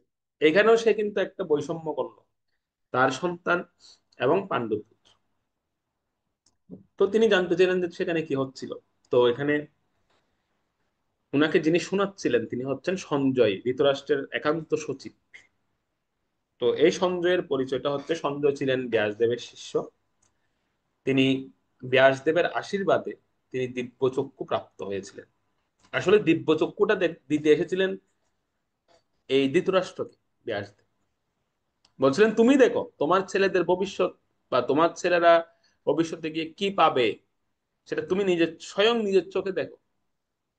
হাজার হোক ব্যাসদেবের মন্ত্রপুত্র তো তিনি, ধৃতরাষ্ট্র। কিন্তু ধৃতরাষ্ট্র বলেন যে না না না না, আমি আমি দেখতে পারবো না, আমি এই তাদের এই পরিণতি দেখতে পারবো না। কারণ ধৃতরাষ্ট্র জানতেন যে তার পুত্ররা অধার্মিক। ধৃতরাষ্ট্র নিজেই জানতো তার পুত্র অধার্মিক, আর এই কুরুক্ষেত্রের মধ্যে একটি ধর্মক্ষেত্রে তারা উপস্থিত হয়েছে, সেখানে ধর্মের জয়ই হবে। এই জন্য ধৃতরাষ্ট্র বলছেন আমি দেখতে পারবো না, আপনি সঞ্জয়কে দিব্যচক্ষু দিয়ে দিন। সঞ্জয় কিন্তু দিব্যচক্ষু প্রাপ্ত হওয়ার মতো যোগ্য ছিল না। কিন্তু তখন ধৃতরাষ্ট্র বললেন যে আমি দেখতে পারবো না, আপনি আমার আমার সচিবকে দিন। তখন ব্যাসদেব বলেন ঠিক আছে, সঞ্জয়কে দেওয়া হলো। সঞ্জয় তোমাকে সমস্ত ঘটনা, সমস্ত বৃত্তান্ত সঞ্জয় বল। তো সঞ্জয় সে সময় কুরুক্ষেত্রের সমস্ত ঘটনা তিনি এই ঘরে বসেই দেখছিলেন এবং সেটি শোনাচ্ছেন কাকে? ধৃতরাষ্ট্রকে শ্রবণ করাচ্ছিলেন। এই হচ্ছে সঞ্জয়। তো প্রশ্নটা ছিল এই, প্রশ্নটা হচ্ছে আমার পুত্র এবং পাণ্ডুর পুত্রের কি হলো, বা সেই যুদ্ধের আসলে রেজাল্টটা কি হবে? এর উত্তরটা সঞ্জয় দিবেন একদম সর্বশেষ শ্লোকে গীতার। প্রথম শ্লোকে প্রশ্ন, আর উত্তর হবে লাস্ট শ্লোকে। সর্বশেষ গীতার সর্বশেষ শ্লোকটা হচ্ছে কি, যত্র যোগেশ্বর কৃষ্ণ যত্র পার্থ ধনুর্ধর তত্র শ্রী বিজয় ভূতির ধ্রুবা নীতির মতির মম। যে যেখানে গান্ডীবধারী অর্জুন এবং স্বয়ং ভগবান উপস্থিত আছেন যে পক্ষে, সেখানে শ্রী বিজয় লক্ষ্মী সর্বদাই বিরাজ করছে। এটাই আমার অভিমত। এইখানেই তিনি বলে দেবেন যে মহারাজ আপনি শুনতে চেয়েছেন তো আমার কাছ থেকে যে যুদ্ধের ফলাফল কি বা সেখানে কি হচ্ছে, তো আমার মতামত শুনে রাখুন। এইটি হচ্ছে আমার মতামত, যে যেখানে পরমেশ্বর ভগবান এবং গান্ডীবধারী অর্জুন উপস্থিত আছে যে পক্ষে, সেখানে শ্রী বিজয় সমস্ত কিছু সেখানে অবস্থান করে। এটি হচ্ছে আমার অভিমত। তো এইটা শুনে ধৃতরাষ্ট্র বলছেন আরে এই কি আমার সেক্রেটারি নাকি পাণ্ডবদের সেক্রেটারি? হ্যাঁ, এই তো দেখি মানে অনেক সময় দেখেন না যে আমি শুনতে যাচ্ছি একরকম কিন্তু আমাকে বলা হচ্ছে অন্যরকম। অনেক সময় আমরা এরকম, আমাদের মানসিকতা এরকম থাকে যে একটু বলো না ভাই, কেমন কেমন। যখন দেখবেন আপনার নেগেটিভ কিছু বলে দিয়েছে তখন বলে যায় আরে আমি একটু শুনতে চাই না, আমি শুনতে চাইছিলাম আর একটু পজিটিভ। ধৃতরাষ্ট্র যদি যদি সঞ্জয় বলতেন যে মহারাজ আপনার ছেলেদেরই কিন্তু যুদ্ধে জয়লাভ হবে, তাহলে কিন্তু ধৃতরাষ্ট্র খুব খুশি হতেন। যেমন আছে না কতগুলো, যেমন 3 প্রকারের বন্ধুর কথা আমরা বলি সবসময়। একটা হচ্ছে বন্ধু, বন্ধু মানে কিরকম, যে দেখবেন বন্ধু হচ্ছে এমন প্রকৃতির, তারা আপনি ভালো করুন, আপনি সরি আপনার পকেটে যতক্ষণ টাকা থাকবে ততক্ষণ আপনার আশেপাশে গুড়গুড় করবে। সুসময়ের বন্ধু, মানে বসন্তের কোকিল। যেমন বসন্তকাল এখন নেই, এখন কোকিলও নেই। বসন্তকাল যখন থাকে তখন কোকিলরা সব সময় থাকে।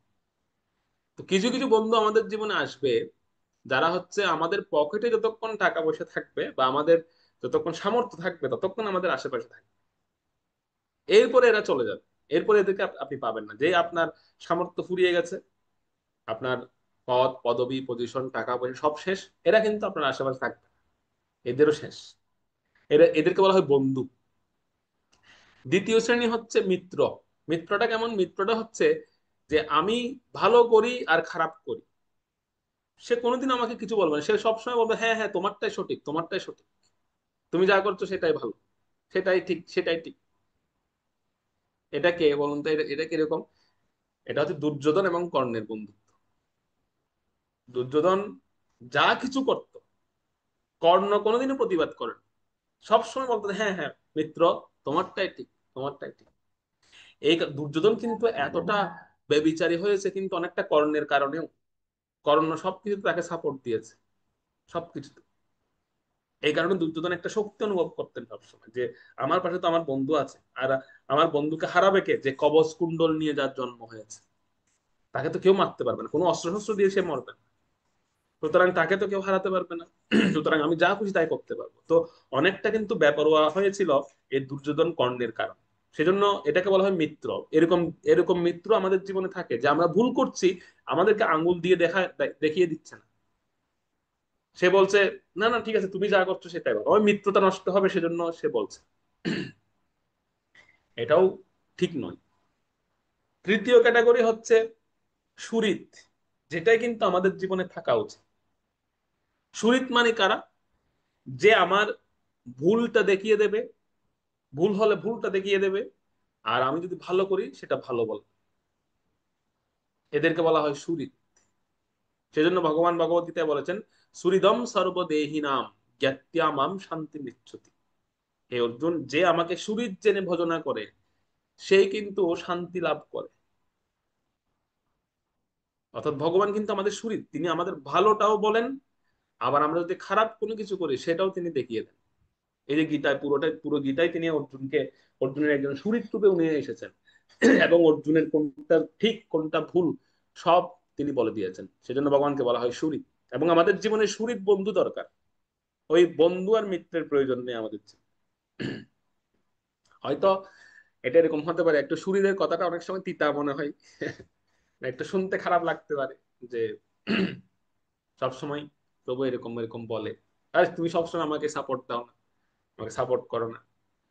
সুহৃদ কিন্তু আপনাকে সাপোর্ট করবে না, কিন্তু সুহৃদ আপনার ভুল ত্রুটিগুলো দেখিয়ে দেবে। তো সঞ্জয় এখানে সুহৃদের কাজ করছেন, সঞ্জয় সুহৃদের কাজ করছেন। এই জন্য সঞ্জয় যেহেতু তিনি দিব্য চক্ষু প্রাপ্ত হয়েছেন ব্যাসদেবের আশীর্বাদে, তিনি চিন্তা করছিলেন আমি কখনো তোষামত করব না ধৃতরাষ্ট্র, আমি যেটা সঠিক সেটাই তাকে বলবো। আর সঠিক হচ্ছে এই যে একমাত্র ধর্মের এই জয়, যথা ধর্ম তথাই জয়। তো এইভাবে তিনি এই জন্য এটা বলছিলেন, তার কারণটা হচ্ছে যেই মাঠে এই যুদ্ধ হচ্ছিল সেই ভূমিটা কি? সেই ভূমিটা হচ্ছিল কুরুক্ষেত্র। ঠিক আছে, ধৃতরাষ্ট্রের সন্দেহ আসার পিছনে কিছু কারণ আছে। ধৃতরাষ্ট্রের সন্দেহের কারণগুলো কি আমরা একটু দেখি। প্রথম কারণটা হচ্ছে তিনি তার পুত্রদের ও পাণ্ডবদের মধ্যে আপোষ মীমাংসা চাইছিলেন। এটা হচ্ছে প্রথম কারণ। কেন ধৃতরাষ্ট্র সন্দেহ করবেন? প্রথমত সে কোনো আপোষ হোক, এটা ধৃতরাষ্ট্র চাচ্ছেন না, এটা তো চাইতে হবে, প্রথম কারণ। দ্বিতীয় কারণটা হচ্ছে যুদ্ধক্ষেত্র দেখে থেকে ভয় পাচ্ছিলেন। যুদ্ধক্ষেত্রটা দেখে তিনি ভয় পাচ্ছিলেন, কেননা এই যুদ্ধক্ষেত্র ছিল পবিত্র ধর্মভূমি কুরুক্ষেত্র, এবং পুত্ররা ছিল অধার্মিক। যেটা বলছিলাম যে ধৃতরাষ্ট্রের মধ্যে ছিল, মনে মনে ভাবছিলেন যে আমার ছেলেরা তো অধার্মিক আর তারা গিয়ে ধর্মক্ষেত্রে যুদ্ধ করার জন্য, তো তাদের তো জয় লাভ করাটাই সম্ভব নয়, এটা অসম্ভব বিষয়। আর পাণ্ডবরা ছিলেন ধর্মপ্রাণ ভক্ত। পাণ্ডবদের যে জয় হবে তার প্রথম লক্ষণ হচ্ছে তারা ছিল ধার্মিক, ধর্মপ্রাণ, তারা ভক্ত ছিল ভগবানের। আর সবচেয়ে বড় কারণ, ভগবান শ্রীকৃষ্ণ স্বয়ং যুদ্ধভূমিতে উপস্থিত ছিলেন। ভগবান নিজেই স্বয়ং যুদ্ধভূমিতে তিনি উপস্থিত ছিলেন। এই হচ্ছে যুদ্ধ জয়ের বা ধৃতরাষ্ট্রের সন্দেহ আসার মূল কারণ। যে কেন তিনি সন্দেহ পাচ্ছিলেন বা কেন তিনি সন্দেহগ্রস্ত হয়েছিলেন, এই কারণে তিনি সন্দেহগ্রস্ত হয়েছেন। এই কারণ প্রথম যে বিষয়টা যেটা আমি বলছিলাম, হরে কৃষ্ণ প্রেয়সী প্রভু। হ্যাঁ, হরে কৃষ্ণ প্রভু। হ্যাঁ বলুন মাতাজি। একটু অপরাধ করবেন, আমাদের ঘরে অতিথি আসছে তো আমি একটু চলে যাচ্ছি। আচ্ছা, হরে অতিথি কৃষ্ণ আসছে, প্রভু। ঠিক আছে ঠিক আছে। অতিথি আসছেন, অতিথি সৎকার করতে যাচ্ছেন। উম যেটা বলছিলাম যে কুরুক্ষেত্র নামক যে ক্ষেত্রটি, যেটা যেটা প্রথম ভয়, যেটা দিয়ে আমাদের শুরু হচ্ছে এই শ্লোক, ধর্মক্ষেত্র। কুরুক্ষেত্র রূপী এই যে মাঠটি আছে সেটি কেন প্রসিদ্ধ, সেই তার ইতিহাসটা আমরা একটু জানি। একজন পড়ুন, আপনাদের থেকে একজন পাঠ করুন যে কুরুক্ষেত্রটা কেন প্রসিদ্ধ। খগন প্রভু করুন।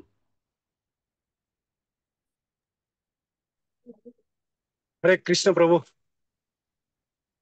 কুরুক্ষেত্র, পুরুরাজ ওই স্থান কর্ষণ করিয়াছিলেন বলিয়া ওই স্থানের নাম কুরুক্ষেত্র।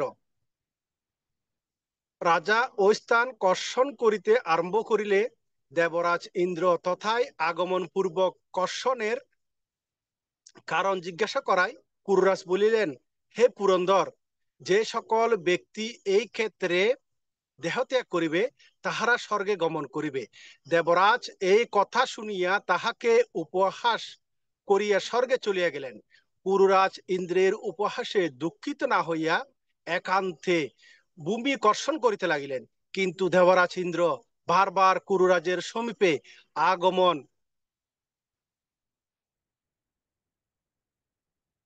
আগমন করিয়া তাহাকে উপবাস করত ফিরিয়া যাইতে লাগিলেন। মহিপতি কিছুতেই নিরস্ত্র হইলেন না। অবশেষে ইন্দ্র দেবগণের বাক্যানুসারে কুরুর নিকট আগমন করিয়া কহিলেন, রাজর্ষি, আর তোমার কষ্ট করিবার প্রয়োজন নাই। আমি বলিতেছি যে যাহারা এই স্থানে আলস্য শূন্য হইয়া অনাহারে প্রাণ ত্যাগ করিবে অথবা যুদ্ধে বানাহত হইয়া নিহত হইবে তাহারা নিশ্চয় স্বর্গে গমন করিবে। মহাভারত শৈল্য পর্বে। হরে কৃষ্ণ প্রভু।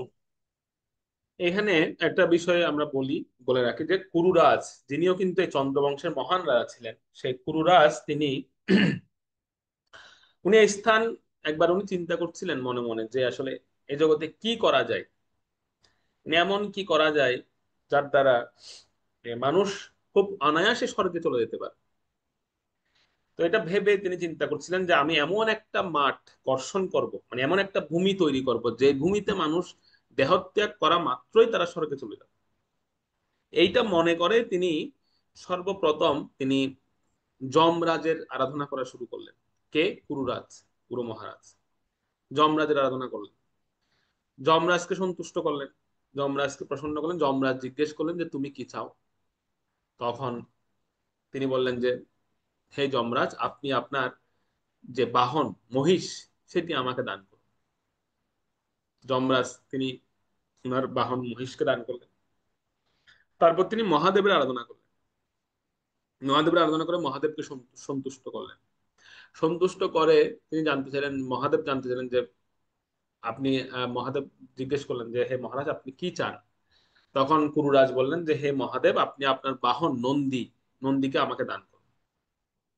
তো মহাদেব দিয়ে দিলেন নন্দীকে। এখন এই দুটো মহিষ, যমরাজের বাহন মহিষ এবং আহ মহাদেবের বাহন নন্দীকে নিয়ে কুরু মহারাজ তিনি এই স্থানটি চাষ দেওয়া শুরু করলেন।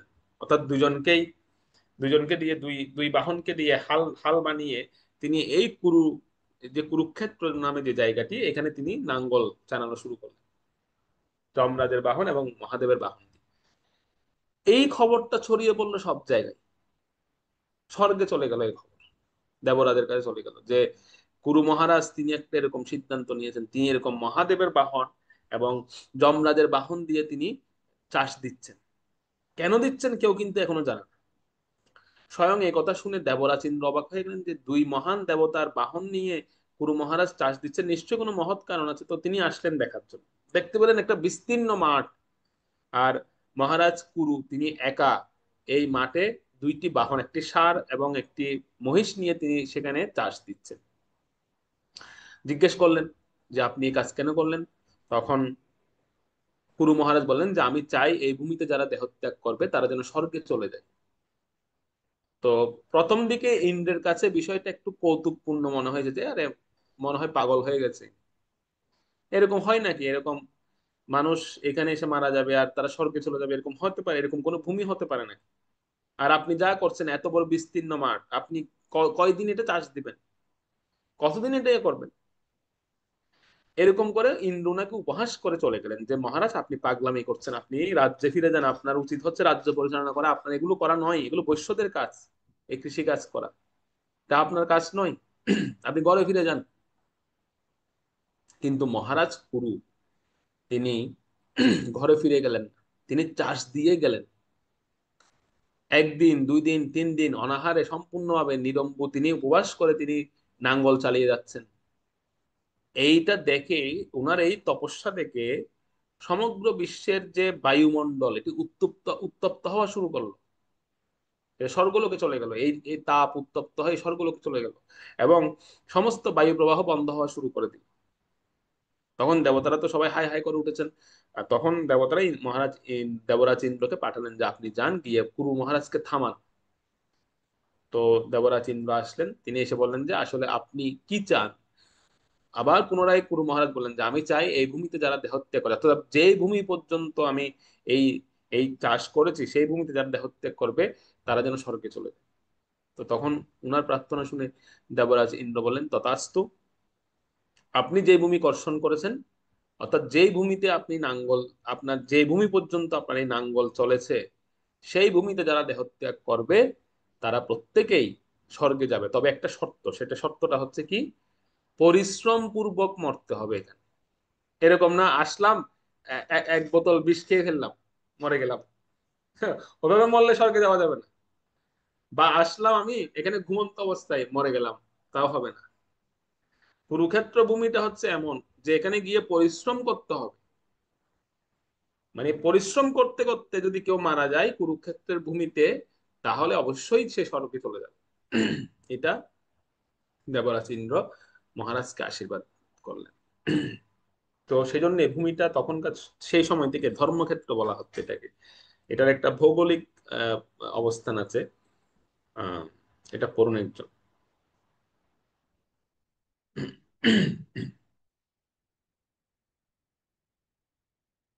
পড়ুন।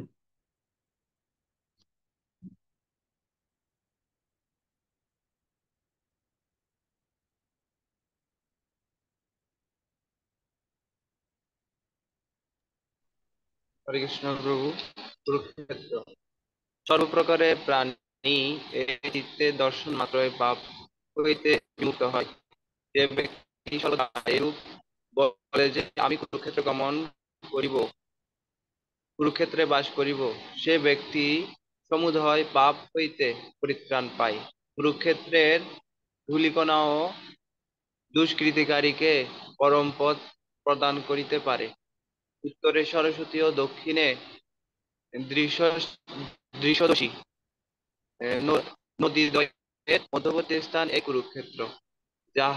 যাহারা এই ক্ষেত্রে বাস করে তাহাদের সুর লোকে তাহাদের সুরলোকে বাস হয়। মহাভারত বনপর্বে মহর্ষি পুলস্ত্য ভীষ্মকে। তো মনে পড়বে মহর্ষি পুলস্ত্য ভীষ্মকে এই তীর্থক্ষেত্রের মহিমা বর্ণনা করেছেন, যে এই তীর্থের এমন মাহাত্ম্য যে এটা কেবল দর্শন মাত্র সমস্ত পাপ থেকে একজন প্রাণী সেই সমস্ত পাপ থেকে বিমুক্ত হয়। এবং যারা হয়তো কুরুক্ষেত্রে যাওয়ার যাদের সামর্থ্য নেই, আপনারা হয়তো মনে করছেন যে আমি কিভাবে সেই কুরুক্ষেত্রে যাব, সেই তীর্থে যাওয়ার আমার সৌভাগ্য নেই। তো আপনাদের চিন্তার কোনো কারণ নেই, আপনারা সবাই আমার সঙ্গে বলুন একসাথে যে আমি কুরুক্ষেত্রে গমন করিব। বলুন। আমি কুরুক্ষেত্রে গমন করিব। আরেকবার বলুন, আমি কুরুক্ষেত্রে বাস করিব। আমি কুরুক্ষেত্রে বাস করিব। বাস, আপনাদের গমনও হয়ে গেছে, বাসও হয়ে গেছে। এটা হচ্ছে এই তীর্থের মাহাত্ম্যে এই কথাটা বলা হচ্ছে, যে কেউ যদি কেবল হৃদয় থেকে বলে যে আমি কুরুক্ষেত্রে গমন করিব, আমি কুরুক্ষেত্রে বাস করি, এই দুটো কথা যদি কেউ হৃদয় থেকে বলে, এই তীর্থে বাস এবং গমনের যে ফল, সেই দুটো ফল এসে লাভ করে। তো এই তীর্থক্ষেত্র হচ্ছে কিরকম, যে উত্তরে সরস্বতী নদী প্রবাহিত এবং দক্ষিণে দৃশদ্বতী নামে এই দুটো নদীর মাঝখানের যে স্থানটি মহারাজ কুরু কর্ষণ করেছিলেন, এই স্থানটিকে কুরুক্ষেত্র বলা হয়। তো যাহারা এই ক্ষেত্রে বাস করেন তাদের সুরলোকে মানে দেবলোকে তাদের বাস। তো যেটা বলছিলাম যে এই কুরুক্ষেত্র কতটা মাহাত্ম্যপূর্ণ দেখুন। এই ভূমিটা এতটাই মাহাত্ম্যপূর্ণ, সেজন্য ধৃতরাষ্ট্র ভয় পাচ্ছিলেন যে আমার পুত্ররা তো অধার্মিক, তারা এই ভূমিতে গিয়ে তারা কি কোনো আবার এই ধর্মক্ষেত্রের প্রভাব তাদের মধ্যে পড়লো কিনা, বা ধর্মক্ষেত্র তাদেরকে আহ তাকে প্রভাবিত করলো কিনা, এই এই এই ভয়টায় মহারাজ ধৃতরাষ্ট্র তিনি পাচ্ছিলেন। তো উত্তরে মহারাজের যে প্রশ্ন করলেন, মহারাজের উত্তরে সঞ্জয় উত্তর দেওয়া শুরু করলেন। সঞ্জয়ের উত্তর হতে দ্বিতীয় শ্লোক থেকে, দ্বিতীয় শ্লোকটা পড়ুন অনুবাদ সহ। আরেকজন পড়ুন।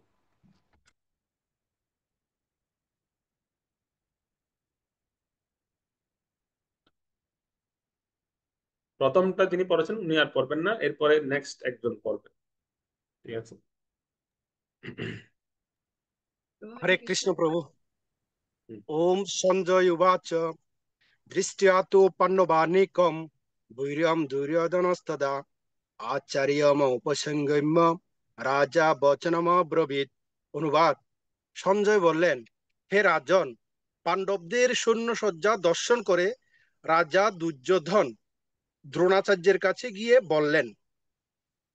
হরে কৃষ্ণ প্রভু। তো পাণ্ডবদের সৈন্যসজ্জা দুর্যোধন দেখলেন। কুরুক্ষেত্রের রণাঙ্গনে আপনারা দেখতে পাচ্ছেন উভয় উভয় দল এসে উপস্থিত হলো, উভয় পক্ষ। কৌরবদের হচ্ছে 11 অক্ষৌহিনী সৈন্য, আর পাণ্ডবদের 7 অক্ষৌহিনী সৈন্য। তো উভয় মিলে টোটালি 18 অক্ষৌহিনী সৈন্য এক জায়গায় এসেছেন। তো প্রথমে কৌরব পক্ষের রাজা দুর্যোধন সে নিরীক্ষণ করছিল যে আমার বিপরীতে কারা কারা যুদ্ধ করতে এসছে, একটু দেখি। তো এসব দেখে তিনি আহ, গুরুদেব দ্রোণাচার্যের কাছে গেলেন। এখান থেকে দুর্যোধনের কূটনৈতিক চাল শুরু হবে। এখান থেকে দুর্যোধনের কূটনৈতিক চাল শুরু। তো গুরুদেবের কাছে গিয়েই সর্বপ্রথম কি বললেন আমরা একটু করি, 3 নাম্বার শ্লোক এবং অনুবাদটা বলি। কি বললেন?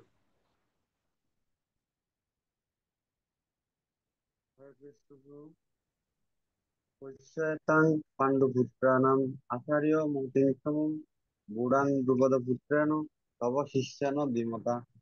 অনুবাদ: হে আচার্য, পাণ্ডবদের মহান সৈন্যবল দর্শন করুন, যা আপনার অত্যন্ত বুদ্ধিমান শিষ্য দ্রুপদের পুত্র অত্যন্ত দক্ষতার সাথে বুঝের আকারে রচনা করেছে। হুম। তো এখানে সর্বপ্রথম বলা শুরু করলেন যে হে আচার্য, হে গুরুদেব, আপনি পাণ্ডবদের সৈন্যবল একটু দেখুন, আর তাদের সেনাপতিকে একটু দেখুন। সেনাপতিকে দেখুন। সেনাপতি হচ্ছে কে? পাণ্ডবদের ধৃষ্টদ্যুম্ন। এই ধৃষ্টদ্যুম্ন কে জানেন? এই ধৃষ্টদ্যুম্ন হচ্ছে আপনারই সবচেয়ে প্রিয় শিষ্য এবং আপনার পরম মিত্র, আপনার সবচেয়ে প্রিয় মিত্র দ্রুপদ মহারাজের পুত্র। দ্রুপদ মহারাজের কথাটা স্মরণ করিয়ে দিলেন এজন্যই দুর্যোধন, যে দুর্যোধন জানতেন যে দ্রুপদের সঙ্গে দ্রোণাচার্যের একটি মনোমালিন্য ছিল। এটা আপনারাও জানেন। দুজনে একই গুরুকুলে লেখাপড়া করেছিলেন ছোটবেলায়। তো দ্রোণাচার্য ছিলেন ব্রাহ্মণের সন্তান, আর দ্রুপদ মহারাজ ছিলেন রাজার পুত্র। তো ব্রাহ্মণ হিসেবে দ্রোণাচার্য, স্বাভাবিকভাবে ব্রাহ্মণরা তো একটু গরিব হয়, তো সে ছিল গরিব ব্রাহ্মণ, আর দ্রুপদ ছিল রাজার ছেলে। তো উভয়ের মধ্যে ছোটবেলায়, যেহেতু ব্রাহ্মণরা কিন্তু লেখাপড়ায় একটু ভালো হয়, তো দ্রোণাচার্য তিনি ছোটবেলায় তিনি গুরুকুলে লেখাপড়ায় খুব ভালো ছিলেন। গুরুদেব যেই বিদ্যা, অর্থাৎ পরশুরাম, ভগবান পরশুরামের গুরুকুলে ওনারা পড়তেন, দুজনে অস্ত্রবিদ্যা শিখতেন। তো দ্রোণাচার্য খুব সহজে সমস্ত অস্ত্রের জ্ঞান প্রাপ্ত হয়ে গিয়েছিলেন। দ্রুপদ মহারাজের একটু বুঝতে কষ্ট হতো, রাজার ছেলে তো, মানে ধনীর ছেলেরা যেরকম হয় আর কি, লেখাপড়া একটু সামান্য ডাল হয়। তো দ্রুপদ চিন্তা করতো যে আমি যদি দ্রোণাচার্যের সঙ্গে বন্ধুত্ব করি তাহলে একটু সুবিধা হচ্ছে, আমি অস্ত্রের জ্ঞানগুলো ওর কাছ থেকে শিখতে পারবো, টিপস নিতে পারবো ওর কাছ থেকে। সেজন্য বন্ধুত্ব করলেন। এবং সে দ্রোণাচার্যকে লোভ দেখাতো দ্রুপদ মহারাজ, যে আমি এতটাই বন্ধুত্ব হয়ে গিয়েছিল যে দ্রুপদ মহারাজ বলছিল যে তুমি তো গরিব ব্রাহ্মণের সন্তান, আমি যেদিন রাজা হব, দ্রুপদ মহারাজ বলতেন, আমি যেদিন রাজা হব সেদিন আমি তোমাকে কিন্তু তোমার সমস্ত দারিদ্র মোচন করিয়ে দেব, এভাবে তিনি বলতেন। কিন্তু এদিকে এদিকে বিষয়টা হচ্ছে যথারীতি কালক্রমে দুজনেই বড় হলেন।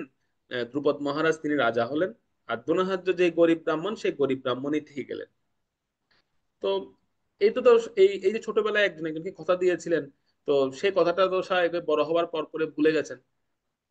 তো দ্রুপদ একদিন দ্রোণাচার্য তিনি দেখতে পেলেন যে অশ্বত্থামা সে দুধ খাওয়ার জন্য তার মাকে বলেছে, দুধ পান করার জন্য। তো মা, তো স্বাভাবিকভাবে তারা তো গরিব ছিলেন, তো গরিব হওয়ার ফলে দুধ ঘরে বন্দোবস্ত ছিল না, গাভী ছিল না। যার ফলে ছেলেকে আটা গুলিয়ে, মানে চালের আটা গুলিয়ে দুধের মতো বানিয়ে সেটি দুধ বলে খেতে দিয়েছে। আর ছোট্ট ছেলে দুধ মনে করে একদম পরমানন্দে সেই পান করে নিয়েছে। এটা দেখে দ্রোণাচার্যের মনে খুব কষ্ট হয়েছে যে আমার ছেলেটা, সে দুধ খেতে চেয়েছে, আমি আমি আমি কেমন পিতা তার, আমি তাকে দুধ খাওয়ানোর সামর্থ্য আমার নেই, তাকে তার মা মিথ্যে বলে এই আটার আটা গোলা জল খাওয়াচ্ছে, তাকে দুধ বলে। তো আমি তখন ওনার বন্ধুর কথা ওনার মনে পড়ে যায় যে আমার বন্ধু তো আমাকে কথা দিয়েছিল, মহারাজ দ্রুপদ সে তো এখন মহারাজ, পাঞ্চাল দেশের রাজা সে, তো আমি একটু তার কাছে যাই, একটা দুটো গাভী আমি তার কাছ থেকে নিয়ে আসি, তাহলে আমার ছেলেটা অন্তত দুধের জন্য আর কান্না করবে। এটা ভেবে তিনি সেখানে গিয়েছেন, আর গিয়ে উনার পোশাক পরিচ্ছদ, উনার যে আহ, ওনার বেশভূষা, এগুলো দর্শন করে দ্রুপদ মহারাজ ওনাকে অনেক অপমান করেছে। এই অপমান আমরা মহাভারত সিরিয়ালে যা দেখি সেটা হচ্ছে দ্রুপদ মহারাজকে তিনি ওনার বেশভূষা নিয়ে অপমান করেছেন, সেজন্য দ্রুপদ মহারাজ রেগে মেগে গিয়ে মানে প্রতিজ্ঞা করেছেন। এটা কিন্তু সেটা নয়। দ্রুপদ মহারাজ সমস্ত অপমান সহ্য করেছিলেন যা ওনাকে ব্যক্তিগতভাবে করা হয়েছে। যে তুমি কেমন বন্ধু, তুমি, আমি হচ্ছে রাজা, আমার পোশাক দেখো আর তোমার পোশাক দেখো, তুমি হচ্ছে কেমন একজন দরিদ্র ব্রাহ্মণ, তোমার মানে দ্রোণাচার্যের সমস্ত কাপড়গুলো ছিল ছেঁড়া, কাপড়ে সব ছিদ্র। তো তুমি, তোমার সঙ্গে তো আমার আমার মিলে না। এগুলো কিন্তু, এগুলোতে দ্রোণাচার্য বিন্দু মাত্র কষ্ট পাননি, কারণ এটা তো বাস্তব সত্য বিষয় যে মহারাজের স্থান কোথায় আর আমার স্থান কোথায়। কিন্তু যেই আসার সময় তিনি তারপরে চলে আসছিলেন, তিনি মনে কোনো কষ্ট নেননি। কিন্তু যে আসার সময় দ্রুপদ মহারাজ ওনার বিদ্যা নিয়ে কটাক্ষ করলেন, যে যে তুমি তুমি কেমন বিদ্যা শিখেছো, তোমার বিদ্যার কি কোনো শক্তি নেই, তোমার বিদ্যার কি কোনো বল নেই যে তুমি আমার কাছ থেকে ভিক্ষা করার জন্য এসেছো। বিদ্যা নিয়ে যখন কোনো ব্রাহ্মণকে যখন বিদ্যা নিয়ে অপমান করা হয়, তখন সেটা হচ্ছে ব্রাহ্মণের জন্য মৃত্যু সমতুল্য সে অপমান। কারণ ব্রাহ্মণের একমাত্র হাতিয়ার হচ্ছে বিদ্যা। একজন ব্রাহ্মণের সবচেয়ে বড় অস্ত্র বা সবচেয়ে বড় হাতিয়ার হচ্ছে, শক্তি হচ্ছে তার বিদ্যা। তো সেই বিদ্যা নিয়ে যদি কেউ কটাক্ষ করে, এটা ব্রাহ্মণ সহ্য করেন। তো দ্রোণাচার্য সঙ্গে সঙ্গে সংকল্প করলেন যে যে বিদ্যাকে তুমি আজকে অপমান করলে আমার, আমি সেই বিদ্যা দিয়েই তোমাকে পরাজিত করব। আমি এখানে প্রতিজ্ঞা করে গেলাম, আমি তোমাকে পরাস্ত করার জন্য আসবো না, কিন্তু আমার বিদ্যা আসবে তোমার কাছে, আমার বিদ্যাই তোমাকে পরাজিত করবে। তো তিনি সেখান থেকে চলে আসলেন এবং বেরিয়ে এসে তিনি বিভিন্ন দেশের রাজকুমারদেরকে আহ, খোঁজা শুরু করলেন, উপযুক্ত রাজকুমার, যে যারা তার এই অপমানের বদলা নিতে পারে। তো তিনি যথারীতি পাণ্ডব এবং কৌরবদেরকে প্রশিক্ষণ দিলেন, তাদের মধ্যে সেই কোয়ালিটি দেখতে পেলেন এবং তাদেরকেই তিনি অস্ত্রবিদ্যায় পারঙ্গম করলেন এবং তাদের কাছ থেকে গুরু দক্ষিণা স্বরূপ তিনি দ্রুপদ মহারাজকে চাইলেন। তো তাদের মধ্যে কৌরবরা তো পারেনি, তারা অকৃতকার্য হয়েছে, পাণ্ডবরাই এই দ্রুপদ মহারাজকে বন্দি করে দ্রোণাচার্যের কাছে নিয়ে এসেছিলেন। দ্রোণাচার্য তখন আহ তার আগে অর্ধেক অর্ধেক ভাগ করে নিয়েছিলেন পাঞ্চাল দেশটা। অর্ধেক অশ্বত্থামাকে রাজা ঘোষণা করলেন, আর অর্ধেক দ্রুপদ মহারাজকে দিয়ে দিলেন। যে তুমি বলেছিলে ছোটবেলায় যে আমি যখন যেদিন রাজা হব সেদিন অর্ধেক অর্ধেক নেব, তো তুমি তো এটা পালন করনি, আমি সেটা পালন করলাম। তুমি তো ভুলে গিয়েছো সেই কথা। তো আমি আজকে তোমার সম্পূর্ণ রাজ্য নিয়ে নিতে পারতাম, দ্রোণাচার্য বলছেন। আমি কিন্তু তোমাকে বন্দি করা মানে তোমার সম্পূর্ণ রাজ্যের উপর অধিকার আমার। কিন্তু আমি তোমার মতো অতটা কি নই, তোমার মতো অতটা স্বার্থপর নই। আমি এই রাজ্যটাকে অর্ধেক অর্ধেক ভাগ করলাম, অর্ধেক তুমি শাসন করবে, অর্ধেক আমার পুত্র শাসন করবে। তো সেই থেকে দ্রুপদের সঙ্গে দ্রোণাচার্যের একটা শত্রুতা তৈরি হয়। এবং দ্রুপদ মহারাজ, আপনারা জানেন দ্রুপদ মহারাজ এই অপমানের প্রতিশোধ নেওয়ার জন্য তিনি পরবর্তীতে তিনি পুত্রেষ্টি যজ্ঞ করে সেখান থেকে পুত্র সন্তান, আহ, যজ্ঞ বেদী থেকে পুত্র সন্তানের জন্ম দিয়েছেন। সেই পুত্রটা হচ্ছে এই জন্যই সে যেন দ্রোণাচার্যের মৃত্যুর কারণ হয়। তো সেই পুত্রের নাম হচ্ছে দৃষ্টদ্যুম্ন। তো দৃষ্টদ্যুম্ন যখন জন্ম নেয়, জন্ম নেওয়ার সঙ্গে সঙ্গে তখনকার সময় সবচেয়ে প্রসিদ্ধ গুরুকুল ছিল দ্রোণাচার্যের গুরুকুল। দ্রোণাচার্যের গুরুকুলটা হচ্ছে সবচেয়ে প্রসিদ্ধ। তো সেই গুরুকুলে পাঠিয়েছিলেন দৃষ্টদ্যুম্নকে এই অস্ত্রবিদ্যা শেখার জন্য। তো যখন কেউ, আপনারা যেমন বক্তৃতাশ্রী করতে এসেছেন, আপনারা ফর্ম ফিল আপ করেন না, তো তখনও ফর্ম ফিল আপের ব্যবস্থা ছিল। তো যখন এই দৃষ্টদ্যুম্ন যখন ফর্ম ফিল আপ করছিল, তখন সেখানে লেখা ছিল নাম, নাম হচ্ছে দৃষ্টদ্যুম্ন, বাবার নাম কি, বাবার নাম হচ্ছে দ্রুপদ মহারাজ, বাড়ি কোথায়, বাড়ি হচ্ছে পাঞ্চাল দেশ। আর তোমার এই বিদ্যা শেখার উদ্দেশ্য কি, বিদ্যা শেখার উদ্দেশ্য হচ্ছে আপনাকে হত্যা করা। অর্থাৎ ফরমে, ভর্তি ফরমে তিনি লিখছেন যে আমি আমি এই বিদ্যা শিখতে এসেছি, কেন, আপনাকে হত্যা করবো সেজন্য। আচ্ছা, এখন যদি এরকম দেখুন, এরকম যদি কেউ বলে, মানে কোনো শিক্ষককে যদি তার ছাত্র বলে যে আমি আপনার কাছ থেকে শিখছি কেন, আপনাকে হত্যা করার জন্য, কোনো ব্রাহ্মণ শেখাবে না, কেউ শেখাবে না, কোনো আচার্যই তাকে শিক্ষা দেবে না। এই যে এখন থেকে, এখন এখান থেকে বের করে দেবে, একদিন আমাকে হত্যা করবে, তো এরকম একটা মেন্টালিটি কাজ করে। কিন্তু কিন্তু এই দ্রুপদ মহারাজ তিনি ছিলেন অত্যন্ত উদার, অত্যন্ত উদার ব্রাহ্মণ দ্রোণাচার্য এখানে বলা হচ্ছে। প্রভুপাদ একটা জায়গায় লেকচার থেকে এই কমেন্টসটা করেছেন যে Dronacharya knew that Drupad Maharaj has got his son in future he would kill me. যে দ্রোণাচার্য একটা সন্তান প্রাপ্ত হয়েছে এটা দ্রোণাচার্য জানতেন। দ্রুপদ মহারাজ একটা সন্তান প্রাপ্ত হয়েছে এটা দ্রোণাচার্য জানতেন, এবং ভবিষ্যতে সেই সন্তান আমাকে হত্যা করবে সেটাও তিনি জানতেন। এই খবরটা ওনার কাছে ছিল। Still when he was offered to become his disciple to learn military art, অর্থাৎ এরপরেও যখন এই দৃষ্টদ্যুম্নকে যখন দ্রোণাচার্যের কাছে দেওয়া হলো এই যুদ্ধ প্রশিক্ষণ, যুদ্ধ শিক্ষার জন্য, তখন দ্রোণাচার্য কি করলেন? হি অ্যাকসেপ্টেড, তিনি গ্রহণ করলেন। Yes, that means the Brahmanas were so liberal. এর অর্থ হচ্ছে ব্রাহ্মণরা ছিল তখন অত্যন্ত উদারপন্থী তারা। When he is coming as my disciple never mind, অর্থাৎ দ্রোণাচার্য বলছেন যে সে আমার শিষ্য হিসেবে যখন এসেছে আমি কোনো কিছু এগুলো মনে করি না, সে আমাকে ভবিষ্যতে কি করবে, he would kill me in future, সে ভবিষ্যতে আমাকে হত্যা করলে করতে পারে, কিন্তু এখন তো সে আমার শিষ্য। দ্যাট ডাজন্ট ম্যাটার, এটা কোনো বিষয় নয়, but I must give him teaching, আমি তাকে অবশ্যই সুশিক্ষা দান করব। এইটি হচ্ছে উদার ব্রাহ্মণ দ্রোণাচার্য। তাৎপর্য প্রভুপাদ লিখেছেন যে ব্রাহ্মণ কতটা উদার, ব্রাহ্মণের উদারতা কি।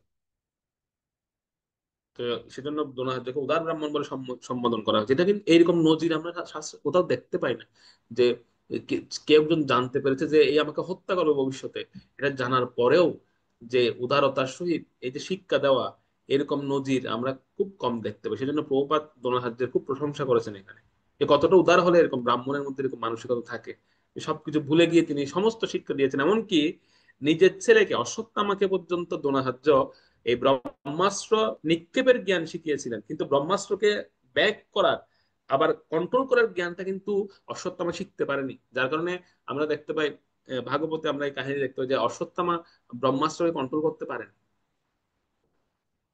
কিন্তু দ্রোণাচার্য ধৃষ্টদ্যুম্নকে, দ্রুপদের পুত্রকে এই সমস্ত বিদ্যা একদম নিঃসংকোচে দান করেছে, কোনো কার্পণ্য করে সব অস্ত্রের বিদ্যা শিখিয়েছে।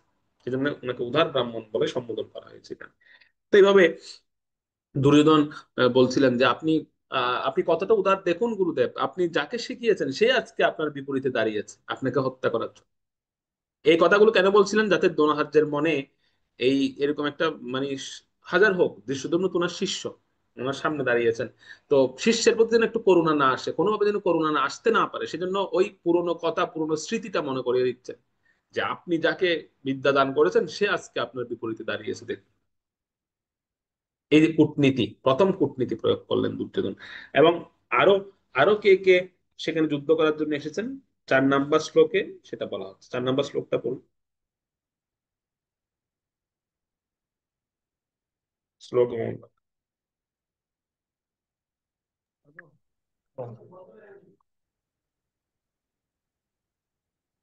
অত্র শূরা মহেশসা বিমার্জুন সমাযুধি যুযুদন বিরাটশ্চ দ্রুপদশ্চ মহারথঃ। অনুবাদ: এই সমস্ত সেনাদের মধ্যে ভীম ও অর্জুনের সমকক্ষ অনেক বীর ধনুর্ধারী রয়েছেন, এবং যুযুধন, বিরাট ও দ্রুপদের মতো মহাযোদ্ধা রয়েছেন। তো এখানে আরো যাদের নাম এখানে বলা হচ্ছে, প্রত্যেকে কয়েকজন ছিল আহ দ্রোণাচার্যের শিষ্য, ভীম, অর্জুন, এবং আর আর যারা যাদের নাম বলা হয়েছে এরা ছিল দ্রোণাচার্যের শত্রু, যেমন দ্রুপদ বা যারা যারা আছে এরা ছিল দ্রোণাচার্যের শত্রু। তো এগুলো মনে করিয়ে দেওয়ার অর্থ হচ্ছে দুর্যোধন মনে করাচ্ছেন যে আপনি যাদেরকে শিখিয়েছেন তারাই আজকে আপনার বিপরীতে দাঁড়িয়েছে, সুতরাং এদের প্রতি কোনো রকমের করুণা আপনি দেখাবেন না, কোনো রকমের করুণা আপনি দেখাবেন না। এটা হচ্ছে দুর্যোধনের একটা কৌশল। আচ্ছা, তারপর আরো আরো কে কে আসছে 5 থেকে 7, এটা পড়ুন একটু। 5 থেকে 7 আরো কারা কারা যুদ্ধে এসেছে। হরে কৃষ্ণ প্রভু। ধৃষ্টকেতুচকিতেন কাশীরাজস্য বীর্যমান পুরোজিত কুন্তি ভোজস্য শৈবস্য নরপুঙ্গব। শ্লোক 6। যুধা মনুষ্য বিক্রান্ত উত্তম যশ বীর্যমান সুভদ্র দ্রৌপদেয়াশ্চ সর্ব এব মহারথা। সেখানে ধৃষ্টকেতু, চেকিতান, কাশীরাজ, পুরোজিত কুন্তিভোজ ও শৈব্যের মতো অত্যন্ত বলবান যোদ্ধারাও রয়েছেন। সেখানে রয়েছেন অত্যন্ত বলবান যুধামন্যু, প্রবল পরাক্রমশালী উত্তমজা, সুভদ্রার পুত্র এবং দ্রৌপদীর পুত্রগণ। এসব যোদ্ধারা সকলে এক একজন মহারথী। ও 5 এবং 6, 7 নাম্বারটা পরে গেলাম। 7 নাম্বার। अस्माकं तु विशिष्टा जेतान्निबोधदिजतं नायिका मम সৈন্যস সংঘাতম তান ব্রহ্মীমিতে। অনুবাদ: হে দ্বিজোত্তম, আমাদের পক্ষে যে সমস্ত বিশিষ্ট সেনাপতি সামরিক শক্তি পরিচালনার জন্য রয়েছেন, আপনার অবগতির জন্য আমি তাদের সম্বন্ধে বলছি। তো এতক্ষণ ধরে তো সে তার শত্রু পক্ষে কারা কারা এসেছেন তাদের কথা বলছিলেন, তাদের বিষয়ে তিনি বলছিলেন। তো এখন দুর্যোধন বলছিলেন যে যখন শত্রু পক্ষের বিশেষ যোদ্ধাদের নাম এখানে আলোচনা করা হলো, স্বাভাবিকভাবে দেখবেন দুইটা পক্ষ যখন যুদ্ধ করতে আসে তখন যদি আমি যদি বিপরীত পক্ষের যোদ্ধাদের বেশি প্রশংসা করি, তাহলে কিন্তু আমার পক্ষে যারা যুদ্ধ করতে এসেছে তাদের মনের মধ্যে একটা ভয় আসতে পারে যে ও আমার বিপরীতে এরকম মহা যোদ্ধারা এসেছেন। এটা কিন্তু নিজের পক্ষের যোদ্ধাদের মনোবল অনেকটা ভেঙে যায় তখন।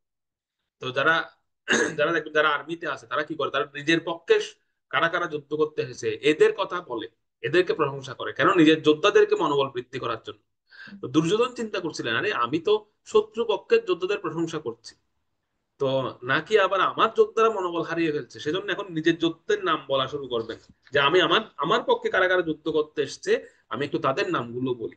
8 নাম্বার, 8 নাম্বার বলুন, তার পক্ষে কারা কারা এসছে। এটাও কিন্তু কূটনৈতিক একটা রণকৌশল। 8 নাম্বার।